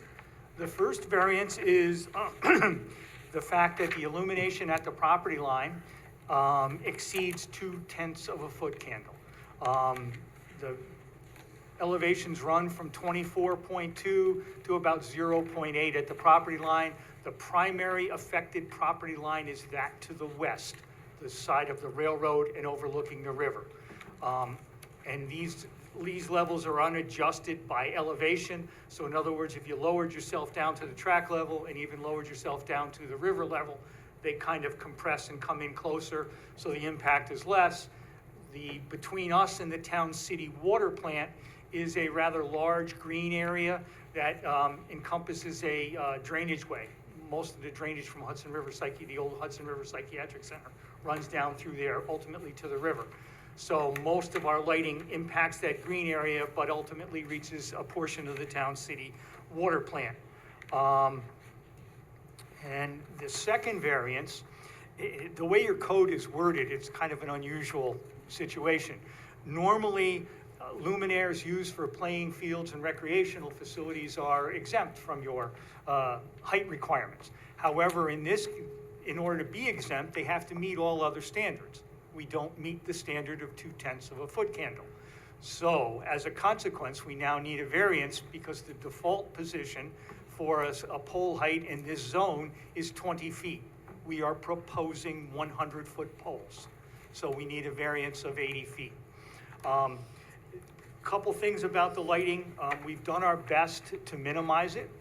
We've done our best to focus it using the most modern of technologies. It's somewhat counterintuitive, but believe it or not, the higher the pole, the more efficient the lighting is at aiming and reducing impacts off-site.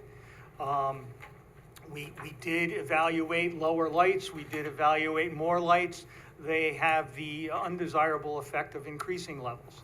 So as a consequence, we are looking at competition level lighting on 100-foot poles for this field.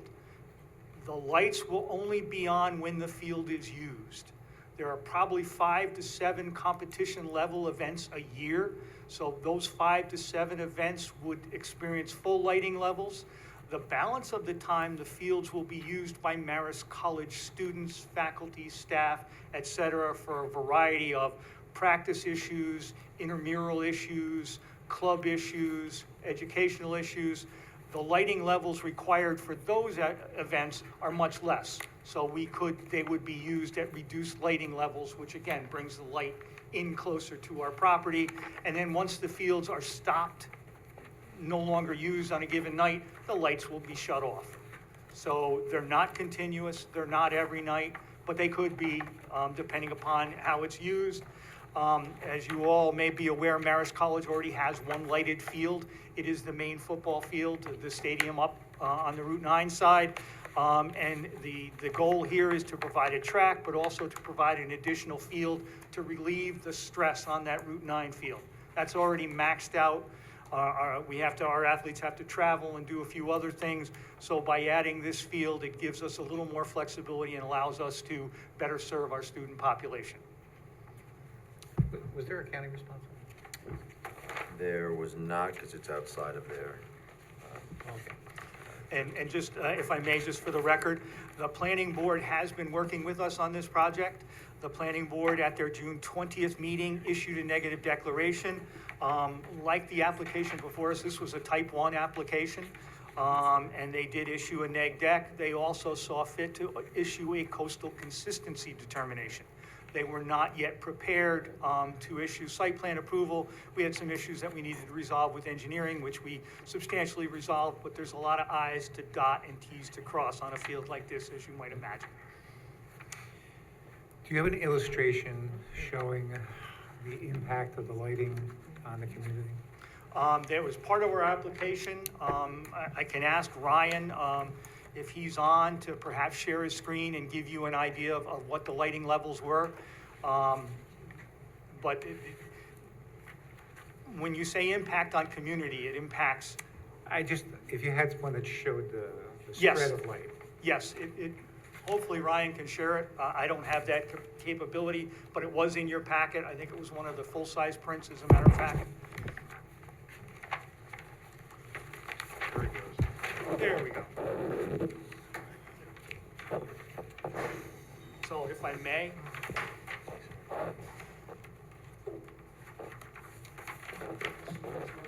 It should be, you gotta turn it on, though, and it takes a couple seconds, as you know. We do have the screens in front of us, so we see what. Yeah. Yeah. It's easy for me to point.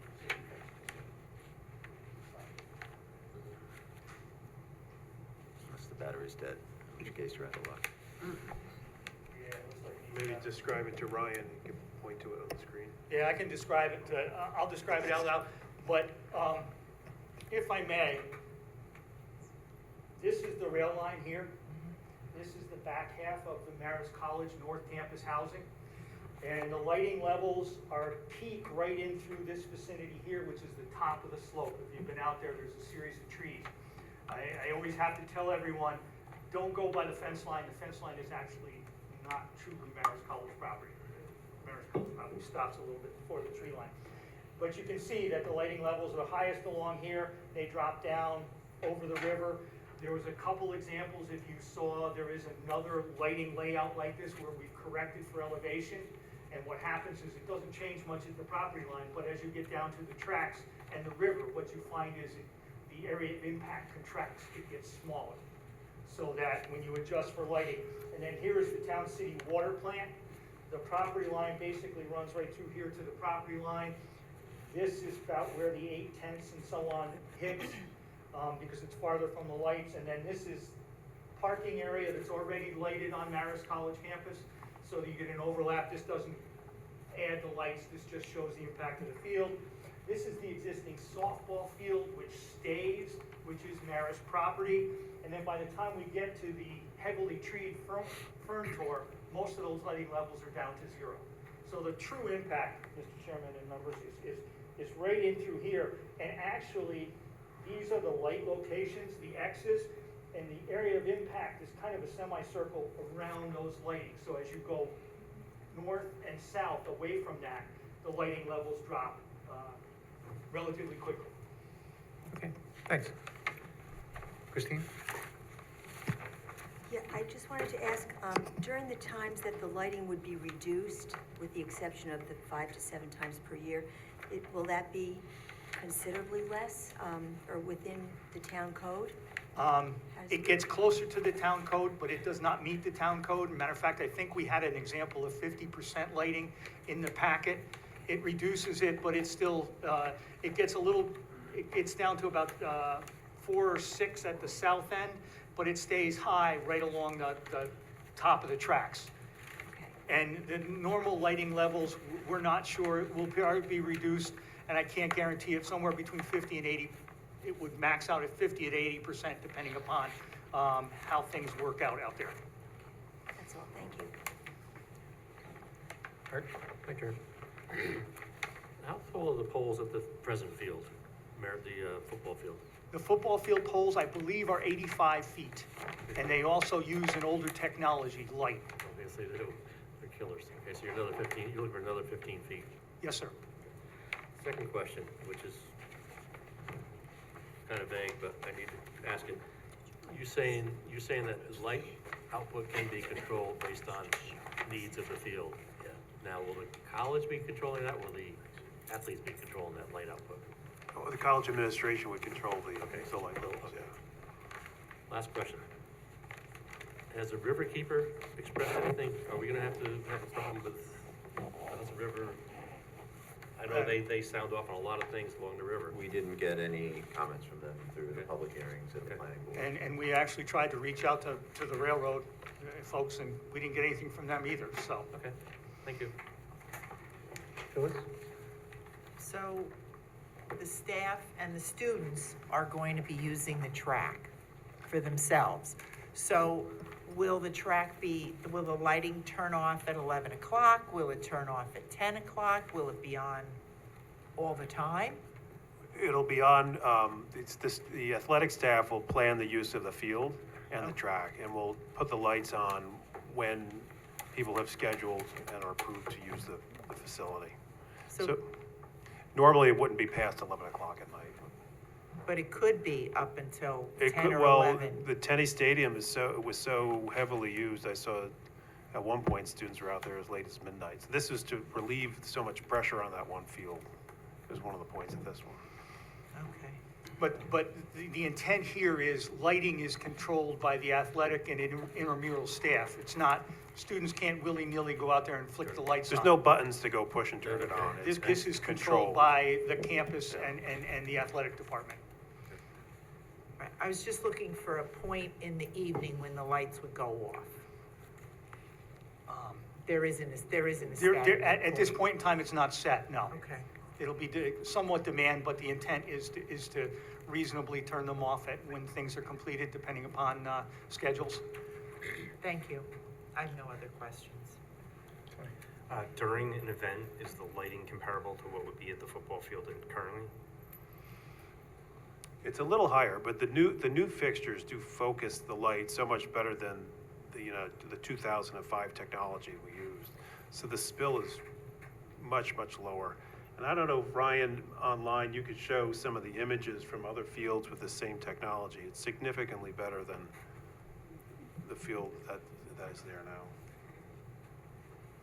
And this is, the lighting levels are of NCAA choosing. We have to, in order for the field to be certified for their use, we have to be able to produce what the lighting levels that they require for an event. And Ryan, if you could speak to those photos so the board members can understand them.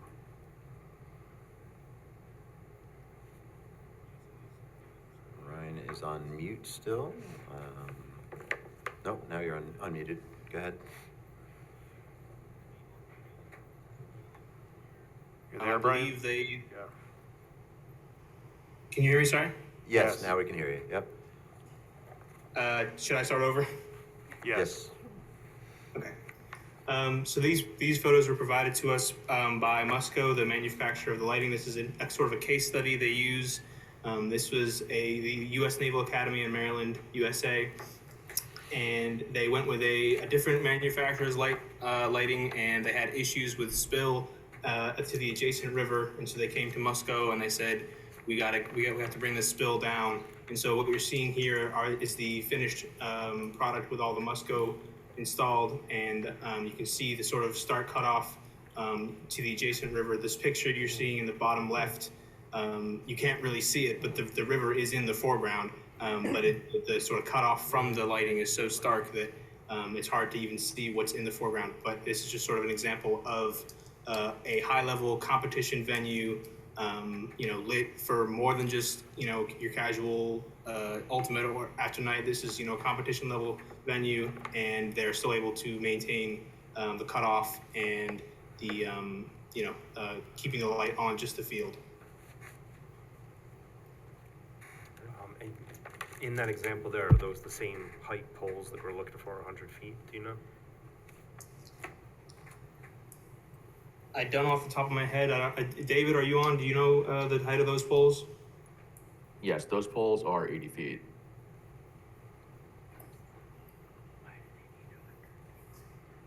Okay, I don't have any further questions. Thank you. Linda? Right, it might be beneficial to show the slide that demonstrates why the taller lights reduce spill. There it is. Yeah, so it's maybe counterintuitive, but by putting the lights up higher, they're able to be aimed further downwards, and so you get less spill into far off objects, as you can see with the two different cones being shown. And Marist has elected to go with the latest and best available technology for these lights. So,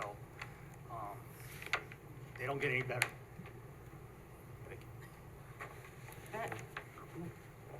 Yes, Back to these, what is the, I understand what the bottom photo is, but what is the top one? Is that another example of, I believe that's the same field from a different It's the angle. Same field? field Looks from a like it's different from angle, a yes, view ma'am. from the river. Okay, because on the top one, you see the river, and the bottom one you didn't, so I didn't know if it was a different location or the same location. It's the same set of fields, photograph is taken from a different location. Okay. And There's it's the numerous different fields at this venue. I want to say close to 8 or 9 different fields. So I think in total it was over 100 different light poles. So it might not be the exact same field. It's all the same venue. Okay, that's what I was wondering, because they just look like different locations.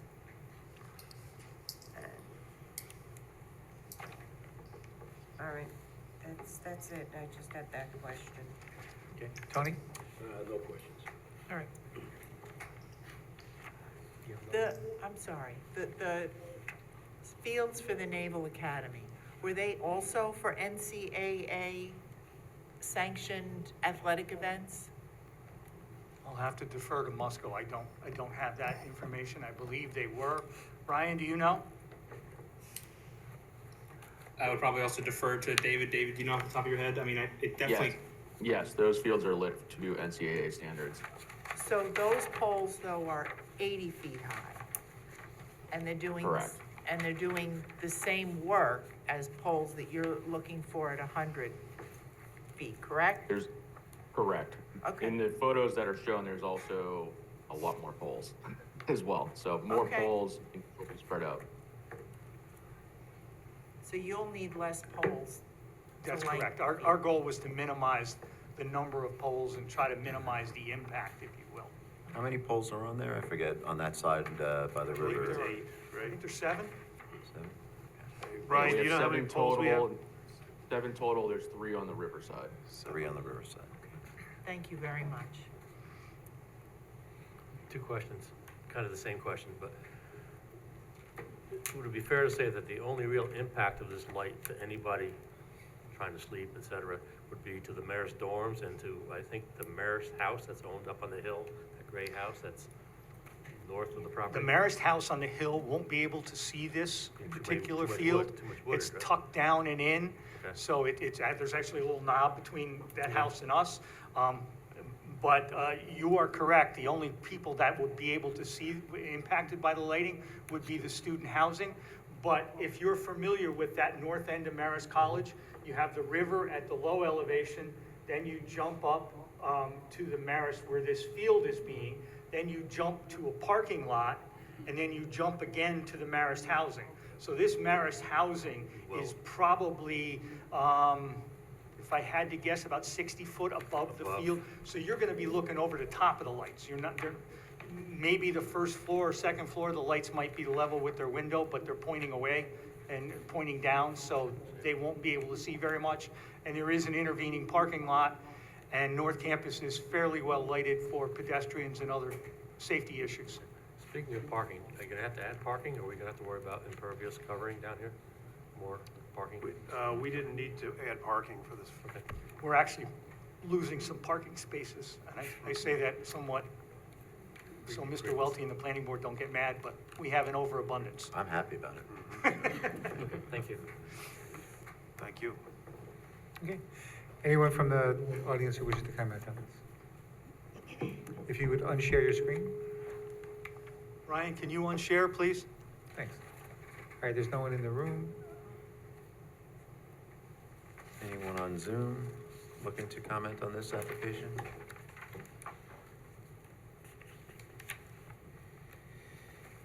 All right, I don't see anyone, so I'll move to close the public hearing. Second. Any discussion? All those in favor signify by aye. Aye. Any opposed? All right, that motion carries.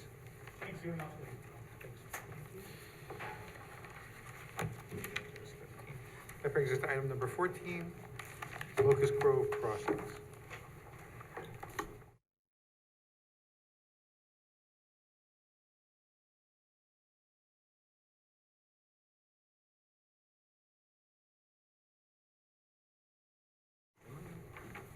You can pull up a chair, it's okay.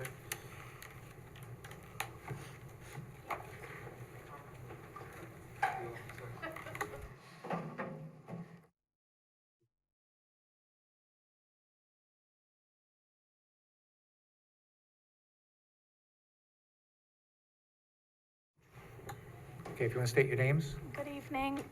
Good evening. My name is Danielle Stark, and I'm here on behalf of Labella Associates. Yeah, I'm Karen Lobruto, Senior Planner with Labella Associates, and we're joined here by the applicant. My name is Jimmy Neshwa, and the owner and developer. Do you swear or affirm that the testimony you're going to provide tonight is true and complete to the best of your knowledge? I do. Yes. All right, why don't you describe your application? Okay, great. I'm just going to share my screen if that's all right.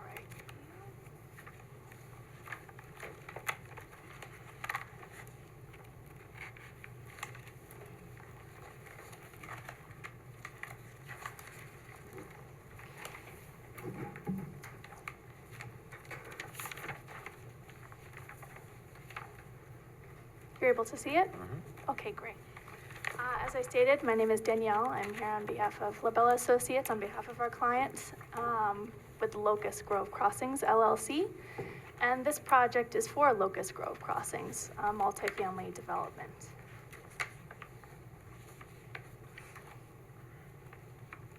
So a little bit about this project. It's located at 2736 to 2738 Route 9. So it's located amongst other multifamily residential parcels.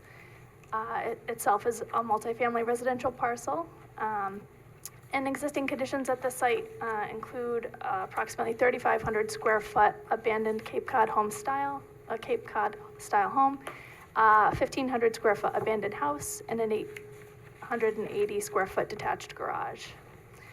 We recently received a secret negative declaration in June 20th at the planning board meeting for this project.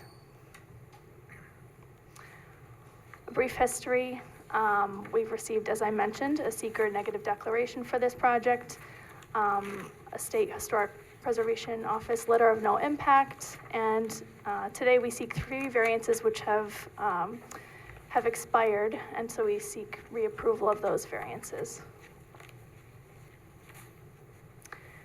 Here's a little visual of the site plan which we submitted. So nothing has changed in terms of square footage or footprint. There have been a few changes recently in regard to some EV charging station parking spaces and a few other comments from the planning board.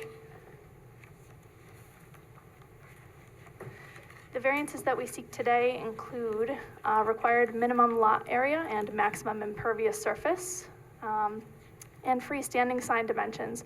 As I mentioned, we received approval of these in August of 2020, and today we seek reapproval of that. So specifically, as you'll see here, we seek a variance of approximately 3,600 square feet per dwelling unit to allow for an additional 16 dwelling units on the 2.6 acre site. I do want to point out that I believe on the agenda, it says a 3 acre variance is required, but in reality, I think it's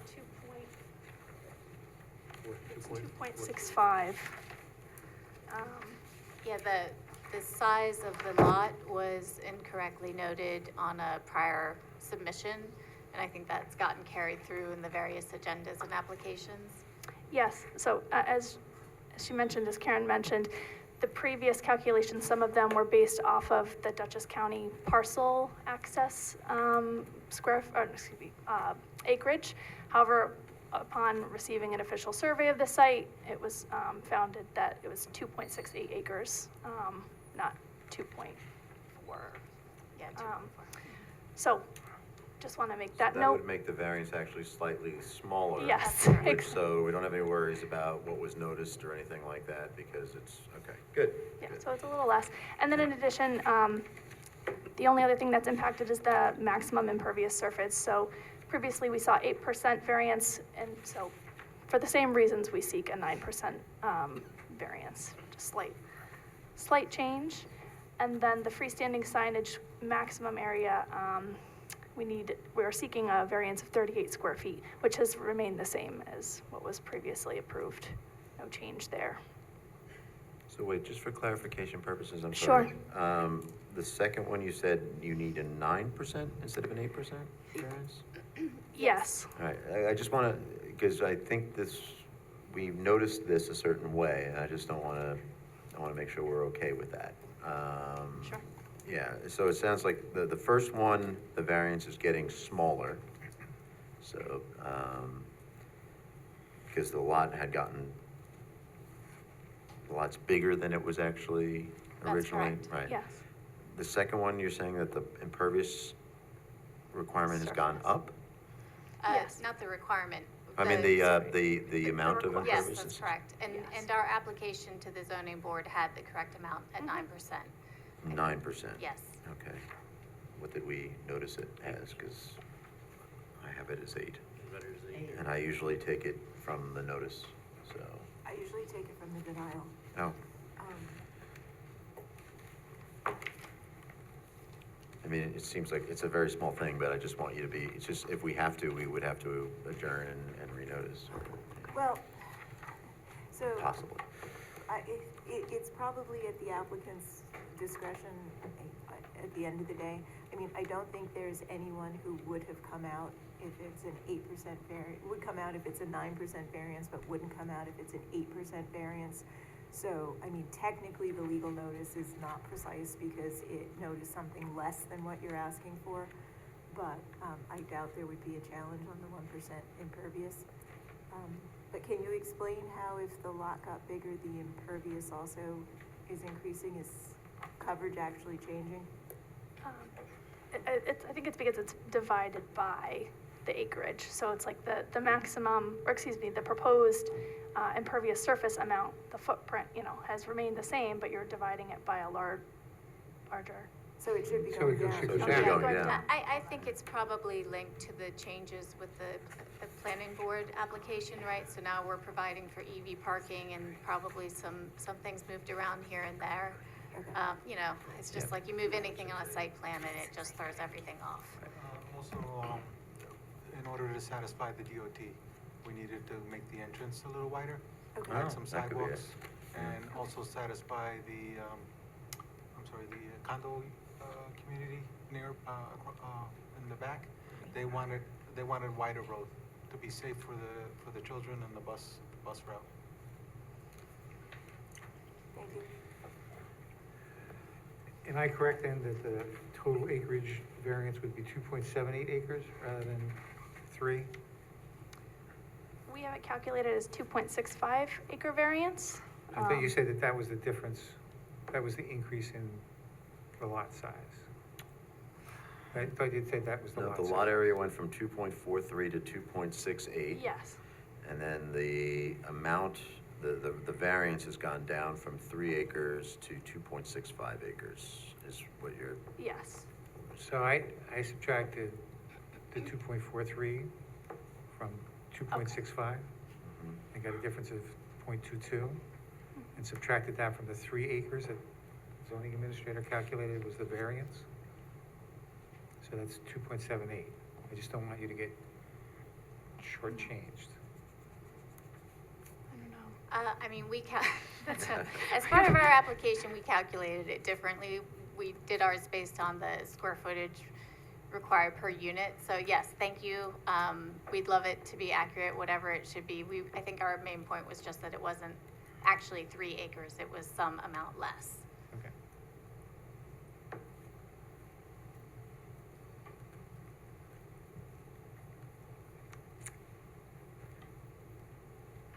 Okay.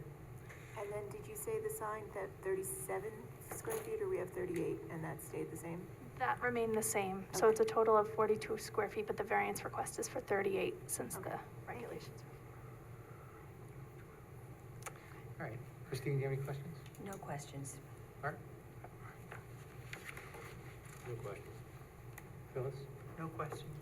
Tony? No questions. No questions. Tony? And no question. Anyone from the audience who wishes to comment on this application? I don't see one. If you would unshare your screen. I don't got a lot of people on the Zoom anymore. I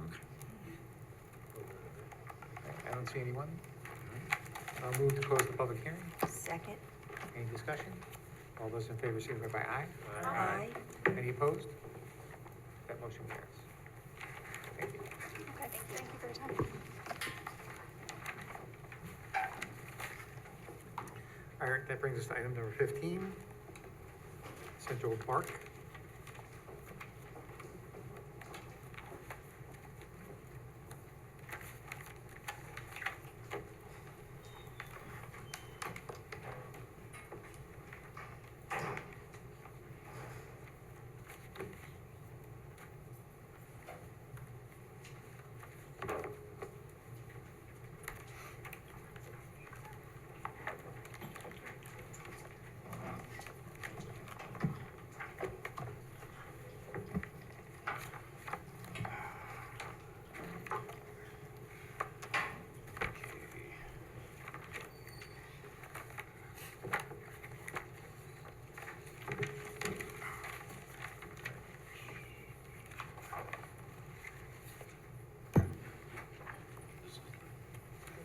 Just state your names. Denise Rosenthal D'Onofrio. And Ron D'Onofrio. Do you swear or affirm that the testimony you're going to provide tonight is true and complete to the best of your knowledge? Yes. Yes. All right, why don't you describe this application? I'm sorry? Why don't you describe what you'd like? Okay, we had put through a few requests for variances. One was for exterior exercise training area that we needed to be located at least 200 feet from the property line. And we were requesting a variance of 149.4 feet. That is for an outdoor, if you see the plan on that we passed around, that we have on the easel, you'll see that that's for the outside play area for the dogs at the Goodyear, old Goodyear facility on 15 Burnett Boulevard. The second, you want me to go into the second one? Okay. The second one is also has to do with the outside play area for the dogs. That's for what's known as a stay-and-play area that has to be segregated from the other play areas. And that is a variance that we were requesting that it could be on the corner of the building. The third is a group of signage that we actually spoke to Dutchess County, and I think his name is Dylan, and we went over some of the things because there was a denial in that. But when I looked at the square footage that was actually submitted, it was way too much. We were looking for more than we really need required by the franchise and/or ourselves. So if I can go to 3A on the signage, the square footage there for the front western wall was at 232 square feet.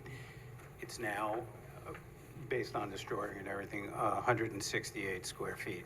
It still is a variance over the one sign that is, according to code, at 100 square feet. The second sign would be on the wall that faces Route 44, and that's 120 square feet, not 126. And the round logo that is on the front of the building as well, near where the old Goodyear showroom is actually 25 square feet, not 28. So those are the three variances that we need on signage.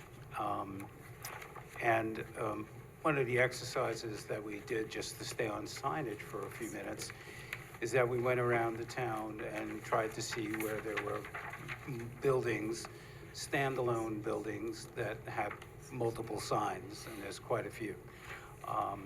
So some of them face Burnett Boulevard. One of them right here is the Verizon building that faces Burnett and 44, which is right across the street from us. And our neighbor, Mid-Hudson Bank, actually has a side sign as well as a front fascia sign as well in their standalone building. The storage on 55 has three big signs, two catty-corner to each other, facing two directions, as well as a front sign. And the Page, and I have pictures with me, but I know it's getting late. The Page Lumber building area on 55 has three signs that are, all three of them are over 100 square feet based on a rectangle, but they have three facing on their building as well. So my reason for that and looking for that is to say that it's really not a precedent to give us the variance because they do exist already. And in our situation, we're in a shopping center, not near any other residences or any other area that would have a bad impact or a negative impact on the surrounding area. So that's basically it on the signage aspect of it. Do you have an illustration of the site view from 44 to the signs? Yeah, I do. It was in the package that was submitted, but I will, if I can bring it up, I'll show you. Okay. I don't think you're sharing your screen though. I know, not yet. I'm gonna find it first, and then we could do that. So it's in here.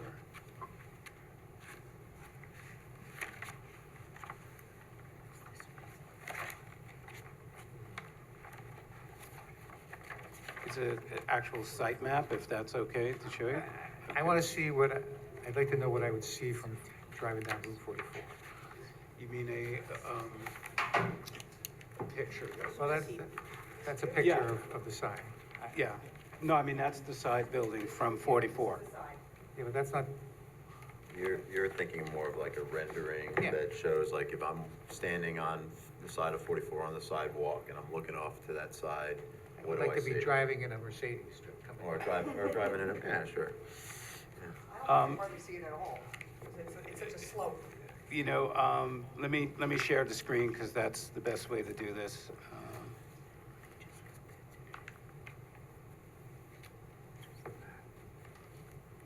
This top one, right? Share that. So, are you guys seeing my screen? Yes. Okay. Let me do this then. This is shot. That's from Burnett Boulevard. I know, Yeah. but I just wanted to say Okay. that this is taken tonight, okay? So this was taken tonight, and this is the side view that you would get, but this is Burnett Boulevard. We go back here and show you,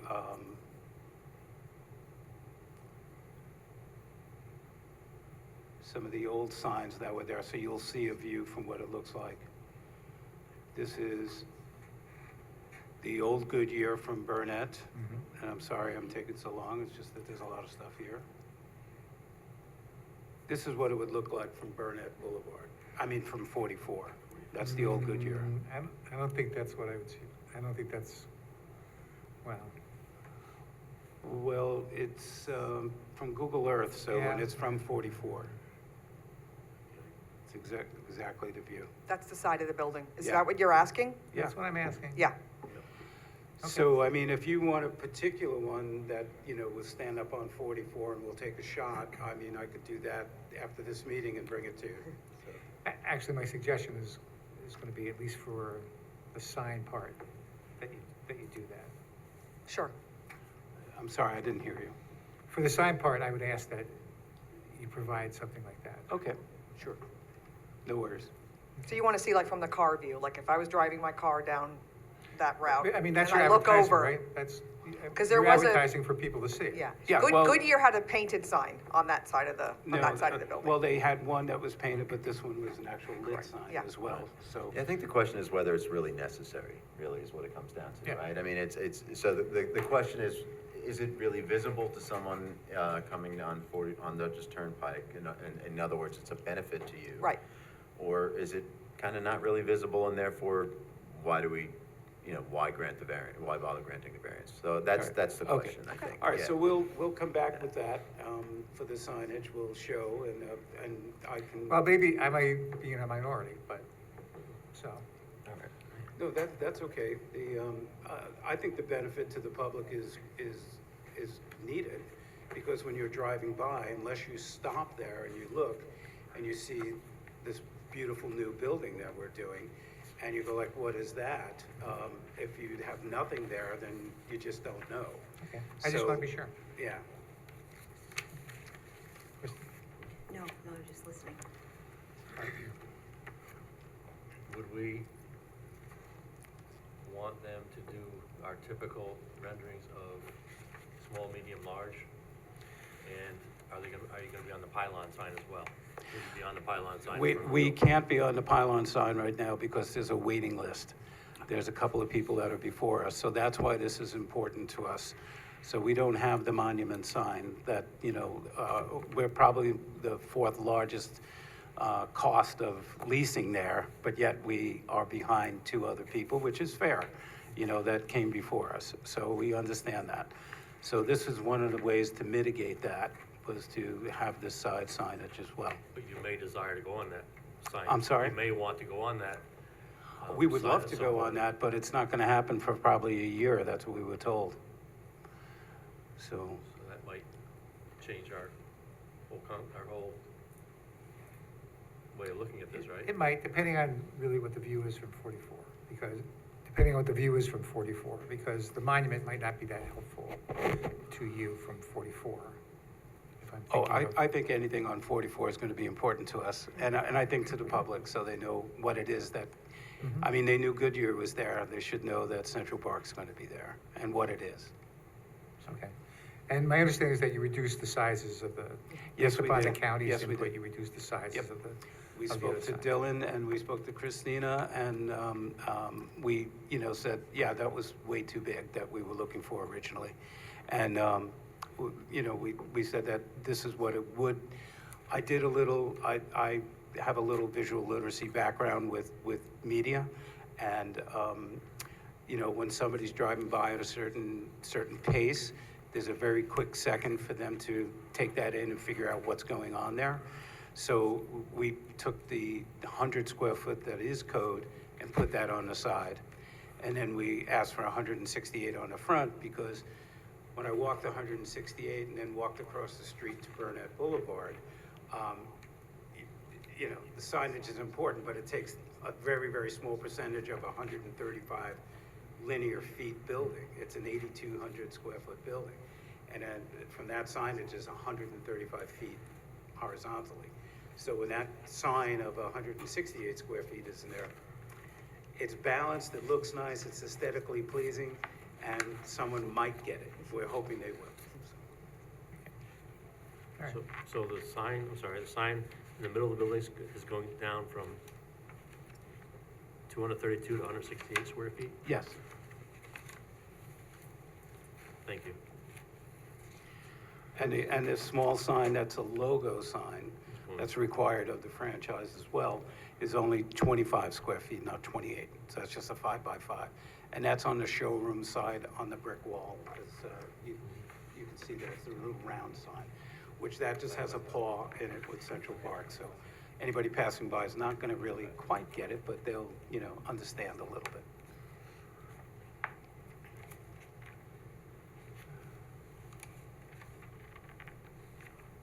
Phyllis? No questions. Tony? Linda? No questions. Tony? No questions. Anyone from the audience who wishes to comment on this application? All right, I don't see anyone. Can you tell from there, who's on Zoom, or? Yeah, I can see who's on Zoom. There's really only 2 people who I don't. All right. One of them's from our franchise, Yeah, we have one. Larry. Larry Okay. Reed is from our franchise. So is there anyone else who's on the Zoom who wishes to comment on this application? All right, and I'd like to close the public hearings on items 1 and 2 and move to adjourn item 3 to the August 12th. That's enough time for you? Absolutely, yes. Okay. That's what I would like to do. Is there a second? Second. All right, any discussion? All those in favor signify by aye. Aye. Any opposed? That motion carries. Okay. Thank you so much. Thank you so much. All right. And then also, I'd like to move for at least a 5-minute recess. Second. Thank you. Any discussion? All those in favor signify by aye. Aye. That motion carries.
All right, we're back in session.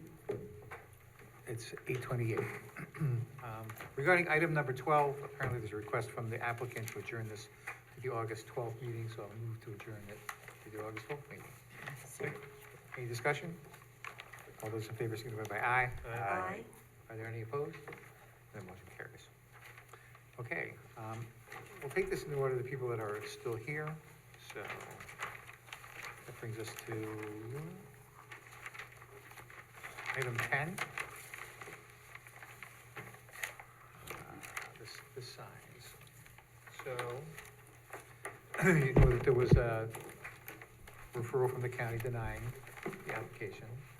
The variance request is for two variances.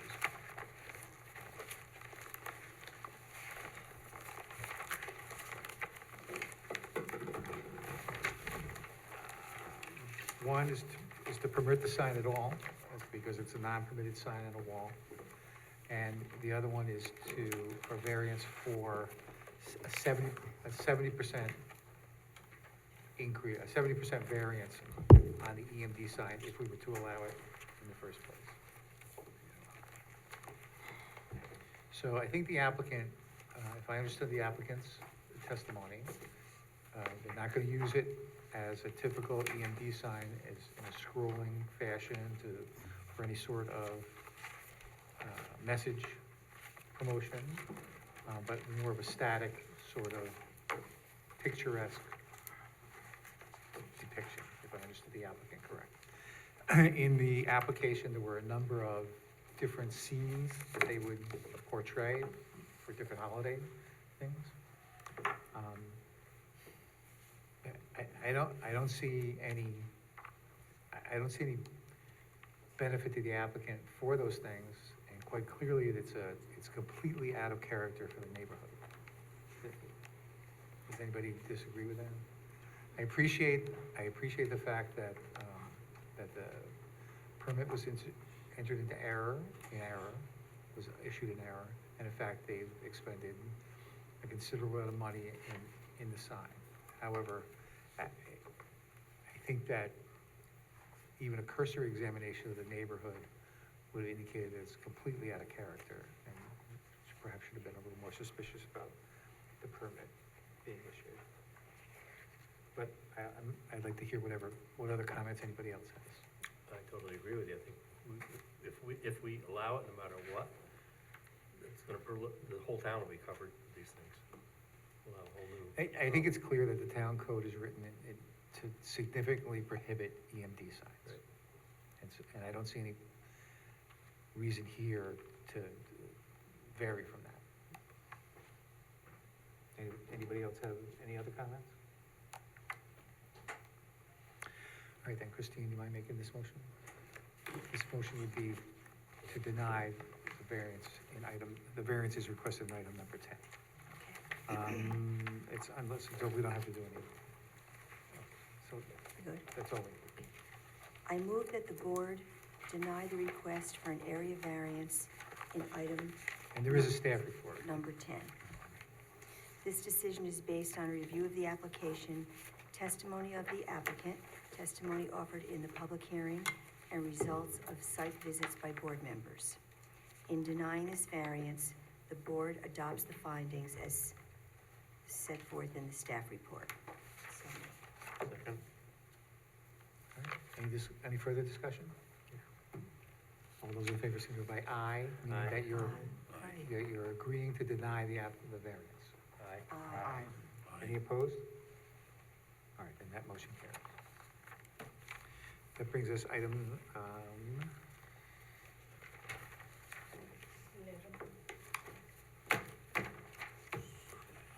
Yeah. 11. okay. So this is, a variance for a fourth story, which, does not in any way exceed the permissible height. Is this unlisted? No, okay. The county thought it was a matter of local concern. I think that, you said the planning board already issued a negative declaration? Yes, yeah. All right, any comments on this one? concerns? Okay. Then, Art, am I making this motion? This is 11, correct? Yes. Okay. I move that the board approve the request for an area variance set forth in item 11. Was there a staff report? There was. Yes? Yes. Okay. This decision is based on a review of the application, testimony of the applicant, testimony offered in the public hearing, and results of site visits by board members. In approving this variance, the board adopts findings as those set forth by the chair and I believe the staff report. In the staff. So moved. Second? Any discussion? All those in favor, signify by aye. Aye. Any opposed? Then that motion carries. That brings us to item number 15, items 1 and 2. The county, there is a staff report. And the county, I think, was mostly concerned about the size. Yeah. The county had no issue with the first two variances. Okay, and, is this an unlisted action? This For the is- first two? Yes, this is an unlisted. Well, I hadn't really thought about that from the standpoint of if we're separating out the two votes. Is it still unlisted if it's,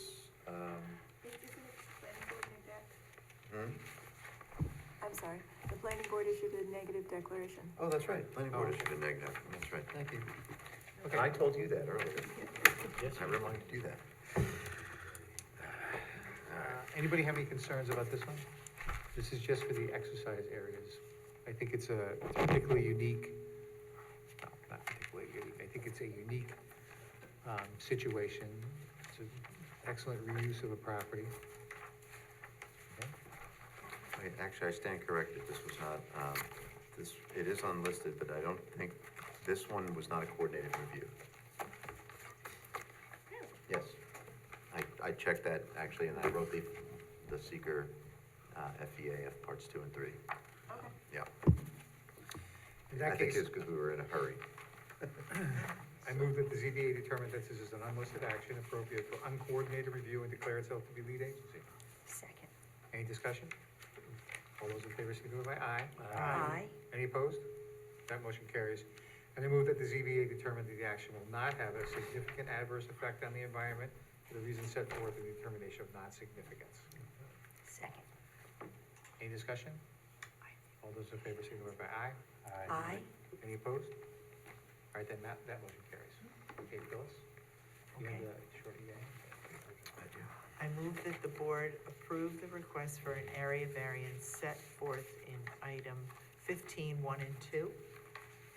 This decision is based on a review of the application, testimony of the applicant, testimony offered in the public hearing, the results of site visits by the board, and the staff report.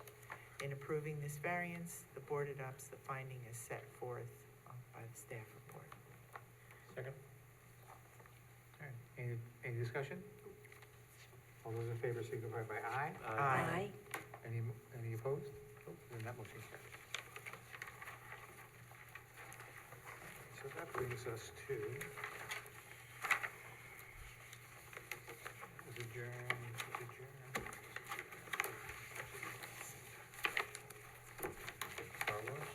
item number 6.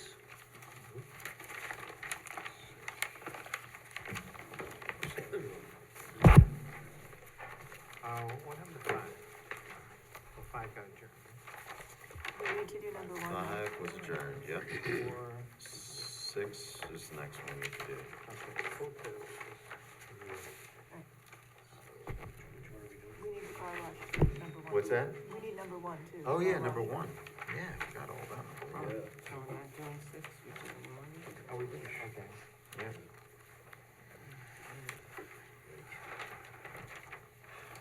All right, so these are 4 variances.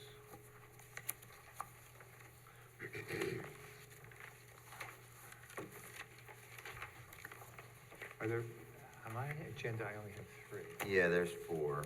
The agenda was updated, but not printed, I don't. Okay, so there's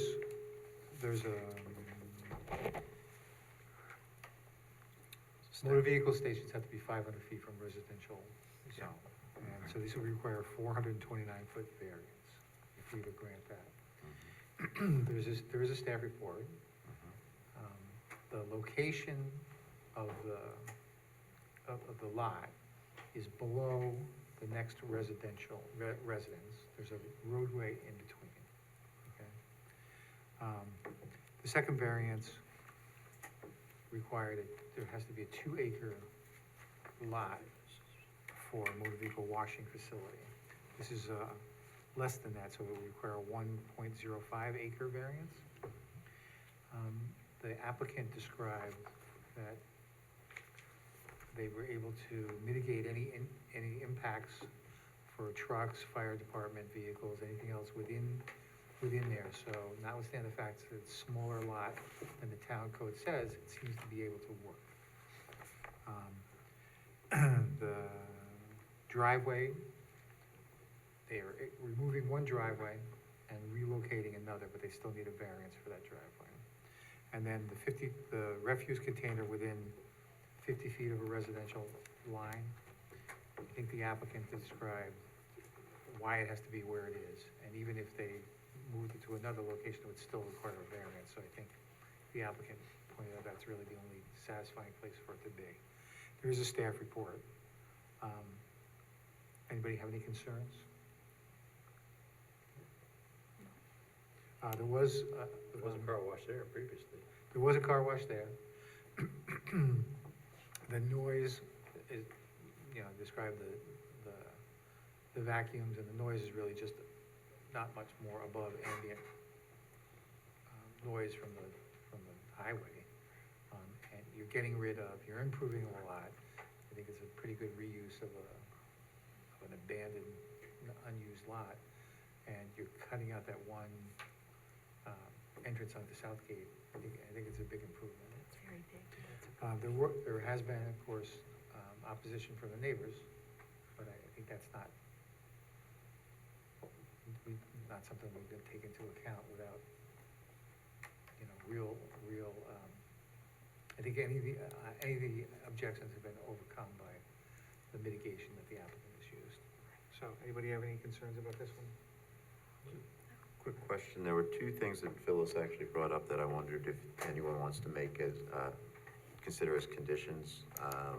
One was, they talked about proposed hours of operation, and they testified that they would be such and such. Do we want to make that a condition, that they not go later than what they said? I wrote down 8 to 8, Monday through Saturday, and 8 to 6. 8 to 7. 8 to 7 on Sunday? Okay. Especially the vacuum. I mean, they have Yeah. to be offline. But I mean, I like the idea of maybe putting that as a condition and just, let's not. And then the other one was trash pickup hours. They didn't specify anything, but I mean, if we want to just. There's a regular trash pickup for all the residents. Yes, that's true. Then maybe that one we don't worry about. They say they wanted to do that during the daytime, the trash pickup or something? They said that they would do it, they had control over when it could be, but Right. the resident pickup is in the morning, so I don't see why. It's only gonna be once a week or whatever. I mean, I wanted to bring it up because I thought there were two good things to talk about. So. Put down no earlier than 7. Or what if they pick up in the neighborhood earlier than 7? Yeah. Right? Technically, 7 is the noise You're ordinance. not supposed to. Yeah, they're not My neighbor supposed to. gets picked up before 4 in the morning. That's Mine We goes by actually like get a lot 6 of something, so. complaints. What's that, Chrissy? I can't hear you. We get a lot of complaints for garbage trucks before 7. supposed to be right. Is there a rule? Yeah. Oh, so it's already a rule? Yes. All right, so we don't need to make it a condition here maybe, but the hours Just just, alert them to it, though. yeah. Tony might make it. Yeah, so is the Less traffic than condition what was the there hours of operation? That was I think so. Do you want to list off? Yeah. Between what they said they were car gonna be, Yeah, wash. or- Monday to Saturday, 8 to 8. There was a locksmith in 8 there. a.m. to 8 p.m. Sunday. 8 Oh, to that 7. was dangerous. Yeah. Yeah. They still have to come back for their signs. Okay. They still have to come back for their signs. This is just to allow the car wash. Yeah, this is the, right. I think we're good. It's been a long time coming. They've worked out a lot of kinks. Yeah, just say, variances 1 through 4, and there was a staff report on this. There was a staff report, yeah, although if you all have the right one. The one that got handed out this evening was the one from, April, but there was one I sent around on Friday that, yeah, okay. Okay.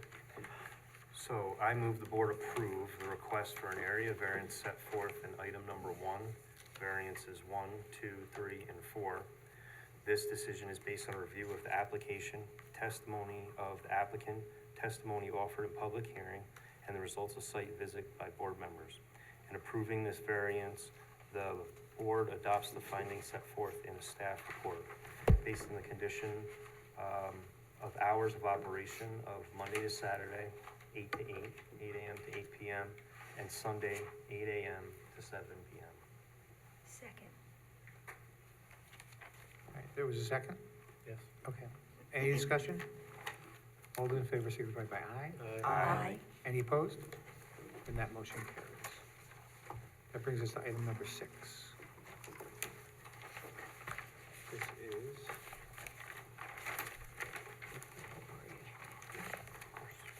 Oh, no, item 5. 5? Oh, no, that was adjourned. 5 was adjourned. So 6, this is, they want to legalize an addition that was put in somewhere in the 70s or 80s. Right. Okay, anybody have any problems with it? All right, then let me offer these findings. Whether an undesirable change will be produced in the character of the neighborhood or a detriment to nearby properties will be created by granting the variance. This addition has existed in the neighborhood for at least 40 years. It has no greater impact in the side lot line than the principal house. Whether the benefits sought by the applicant can be achieved by some method feasible for the applicant to pursue other than an area variance. Other than destroying it, this is the only method that the applicant can use. Whether the requested area variance is substantial, perhaps mathematically, but because it has no greater encroachment into the side lot line and the principal building, then it's immaterial. There's no evidence that there'll be any adverse effect or impact on the physical or environmental conditions. And while this alleged difficulty was self-created, that's not a reason to deny the application, and I offer those findings. Who's up next? I move that the board approve the request for area variance set forth in item number 6. This decision is based on a review of the application, testimony of the applicant, and results of site visits by board members. In approving this variance, the board adopts the findings as set forth by the chair. Second. Okay. Any discussion? All those in favor signify by aye. Aye. Any opposed? That motion carries. All right, that brings us to item 8. 49 Winnie Lane, this is an addition of a dormer. There's no encroachment no additional encroachment on the side lot line. Okay, anybody have any concerns about this one?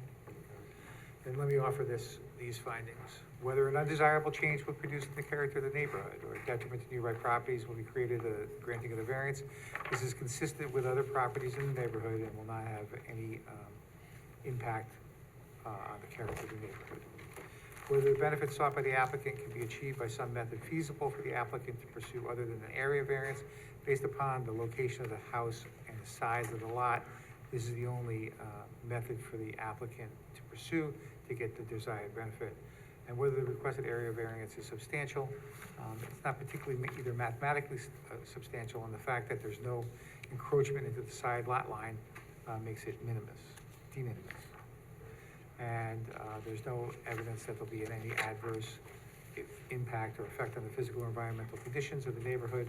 And while this is self-created, that's not a reason to deny the application. And I offer those findings. All right, so a motion to approve, all right? Correct. Okay, so I move that the board approve the variance requested in item number 8 with respect to second-story dormer and smaller dormer in the rear of the house, smaller dormers in front, and based on the findings of the chair. So that it's based on a review of the application, testimony of the applicant, testimony offered at a public hearing, results of site visits by board members, and again with findings as determined by the chair. Second. Okay, any discussion? All those in favor, signify by aye. Aye. Any opposed? Then that motion carries. That brings us to item number 9. This is a request for a variance to enclose a front porch located 18 feet from the front property line, 8 feet from the side property line. It indicates that it's the same footprint as the existing house. Appears to be no further encroachment. So if anybody, unless anyone has a problem, let me make these findings. Whether an undesirable change would reduce the character of the neighborhood or detriment to nearby properties would be created by the granting of the variance. This appears to be in the same footprint as the original home. It's consistent with other homes in the area and should not have any change in the character or detriment to nearby properties.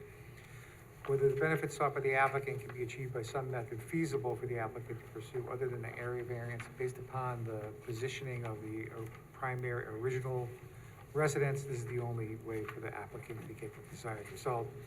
And whether requested area variance is substantial, perhaps mathematically, but because this has no further impact than the original building, it's de minimis. And there's no evidence that will be any adverse effect or impact on the physical or environmental conditions of the neighborhood. And while this was self-created, it's not a reason to deny the application. And I offer those findings. Christine?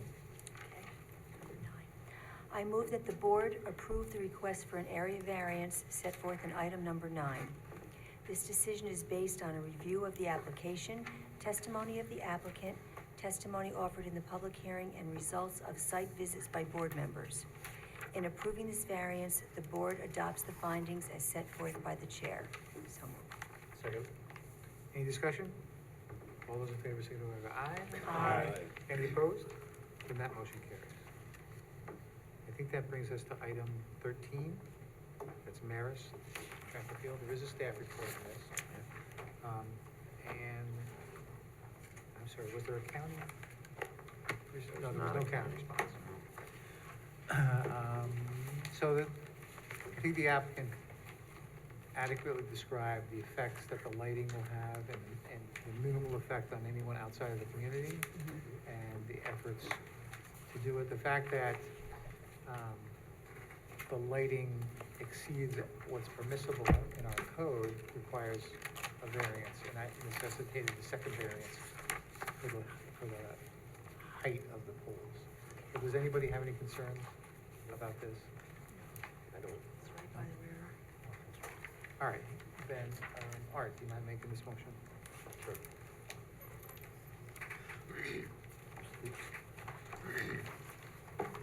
I move that the board approve the request for an area variance set forth in item 13. This decision is based on a review of the application, testimony of the applicant, testimony offered in the public hearings, and results of site visit by board members. In approving this variance, the board adopts the findings as those set forth by the chair and in the staff report. Second. Yeah, just the staff report. Just the staff report, yeah. Sure. You're back now. All right, any discussion? All those in favor signify by aye. Aye. Any opposed? All right, that motion carries. That brings us to item 14, Locust Grove.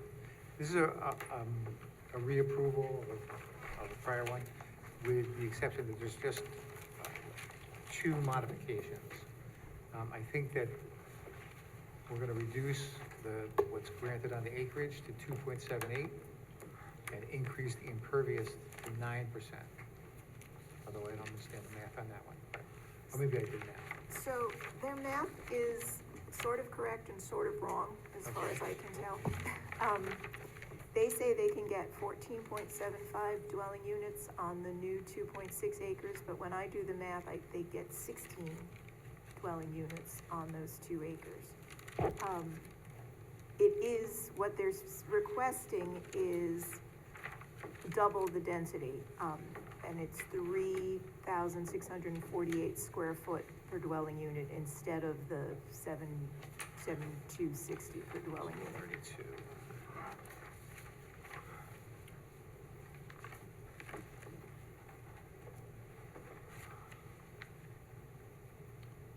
So if they get 16, they need a variance to allow, I mean, we could make it as simple as saying allowing 16 additional units on the 2.68 acre site. Or we could do the additional math.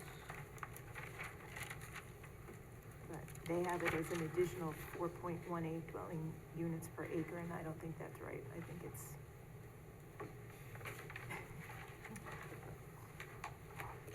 I think the easiest way would be, they're allowed 16, they're seeking 32, they're seeking a variance for the added 16.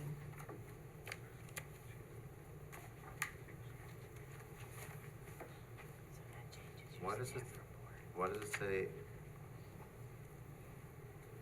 for additional 18 units at 6 units? Because they're thinking they can only get 14 on that site.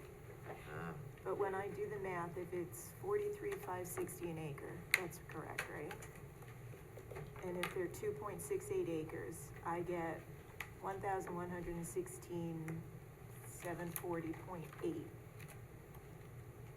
square feet for their parcel. Which if I divide that by the 7,260, it gets them 16.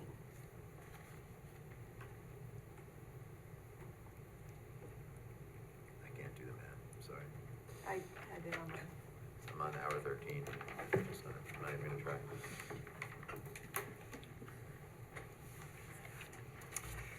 So I took 32 times 7,260. Okay. I got 232,320. I divided that by 43,560 square feet in an acre. And came up with 5 point something or other, which I subtracted 2.65 from. And that's said that I needed to come up with 2.683 additional acres. Basically, you need to double the lot size. So, I'm good with 2.683 or the additional 13. They're at roughly exactly half. They're pretty much seeking to double. okay.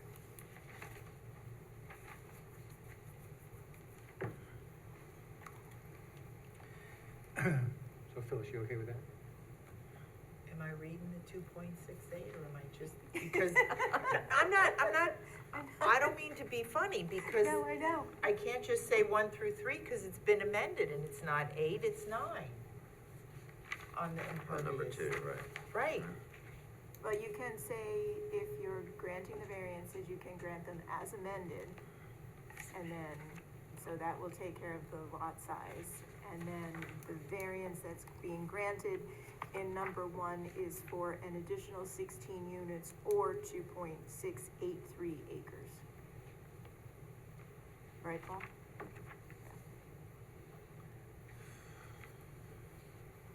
Okay, give it a shot. Stop hard. What's the worst that can happen? Yeah, flub it You out. screw up like everyone else. It's 16 units. They need 16 units. And Right. the findings are based on the prior findings in the previous resolutions, so it's, yeah, Okay. 2019, 2020. So I move to approve the request for a special, no. Area variances. I move that the board approve the request for an area variance set forth in item number 14, right? This decision is based on review of the application as amended by the testimony of the applicant, testimony offered in the public hearing, and the results of site visits by the board. Okay. In approving this variance, the board adopts the finding as set forth by the prior staff report. Prior resolutions in 2019 and 2020. Thank you. Second. All right, any discussion? All those in favor signify by aye. Aye. Are there any opposed? And that motion carries. And then I'd like to move to adjourn. Any discussion? All those in favor, signify by aye. Aye. Any opposed? That motion carries.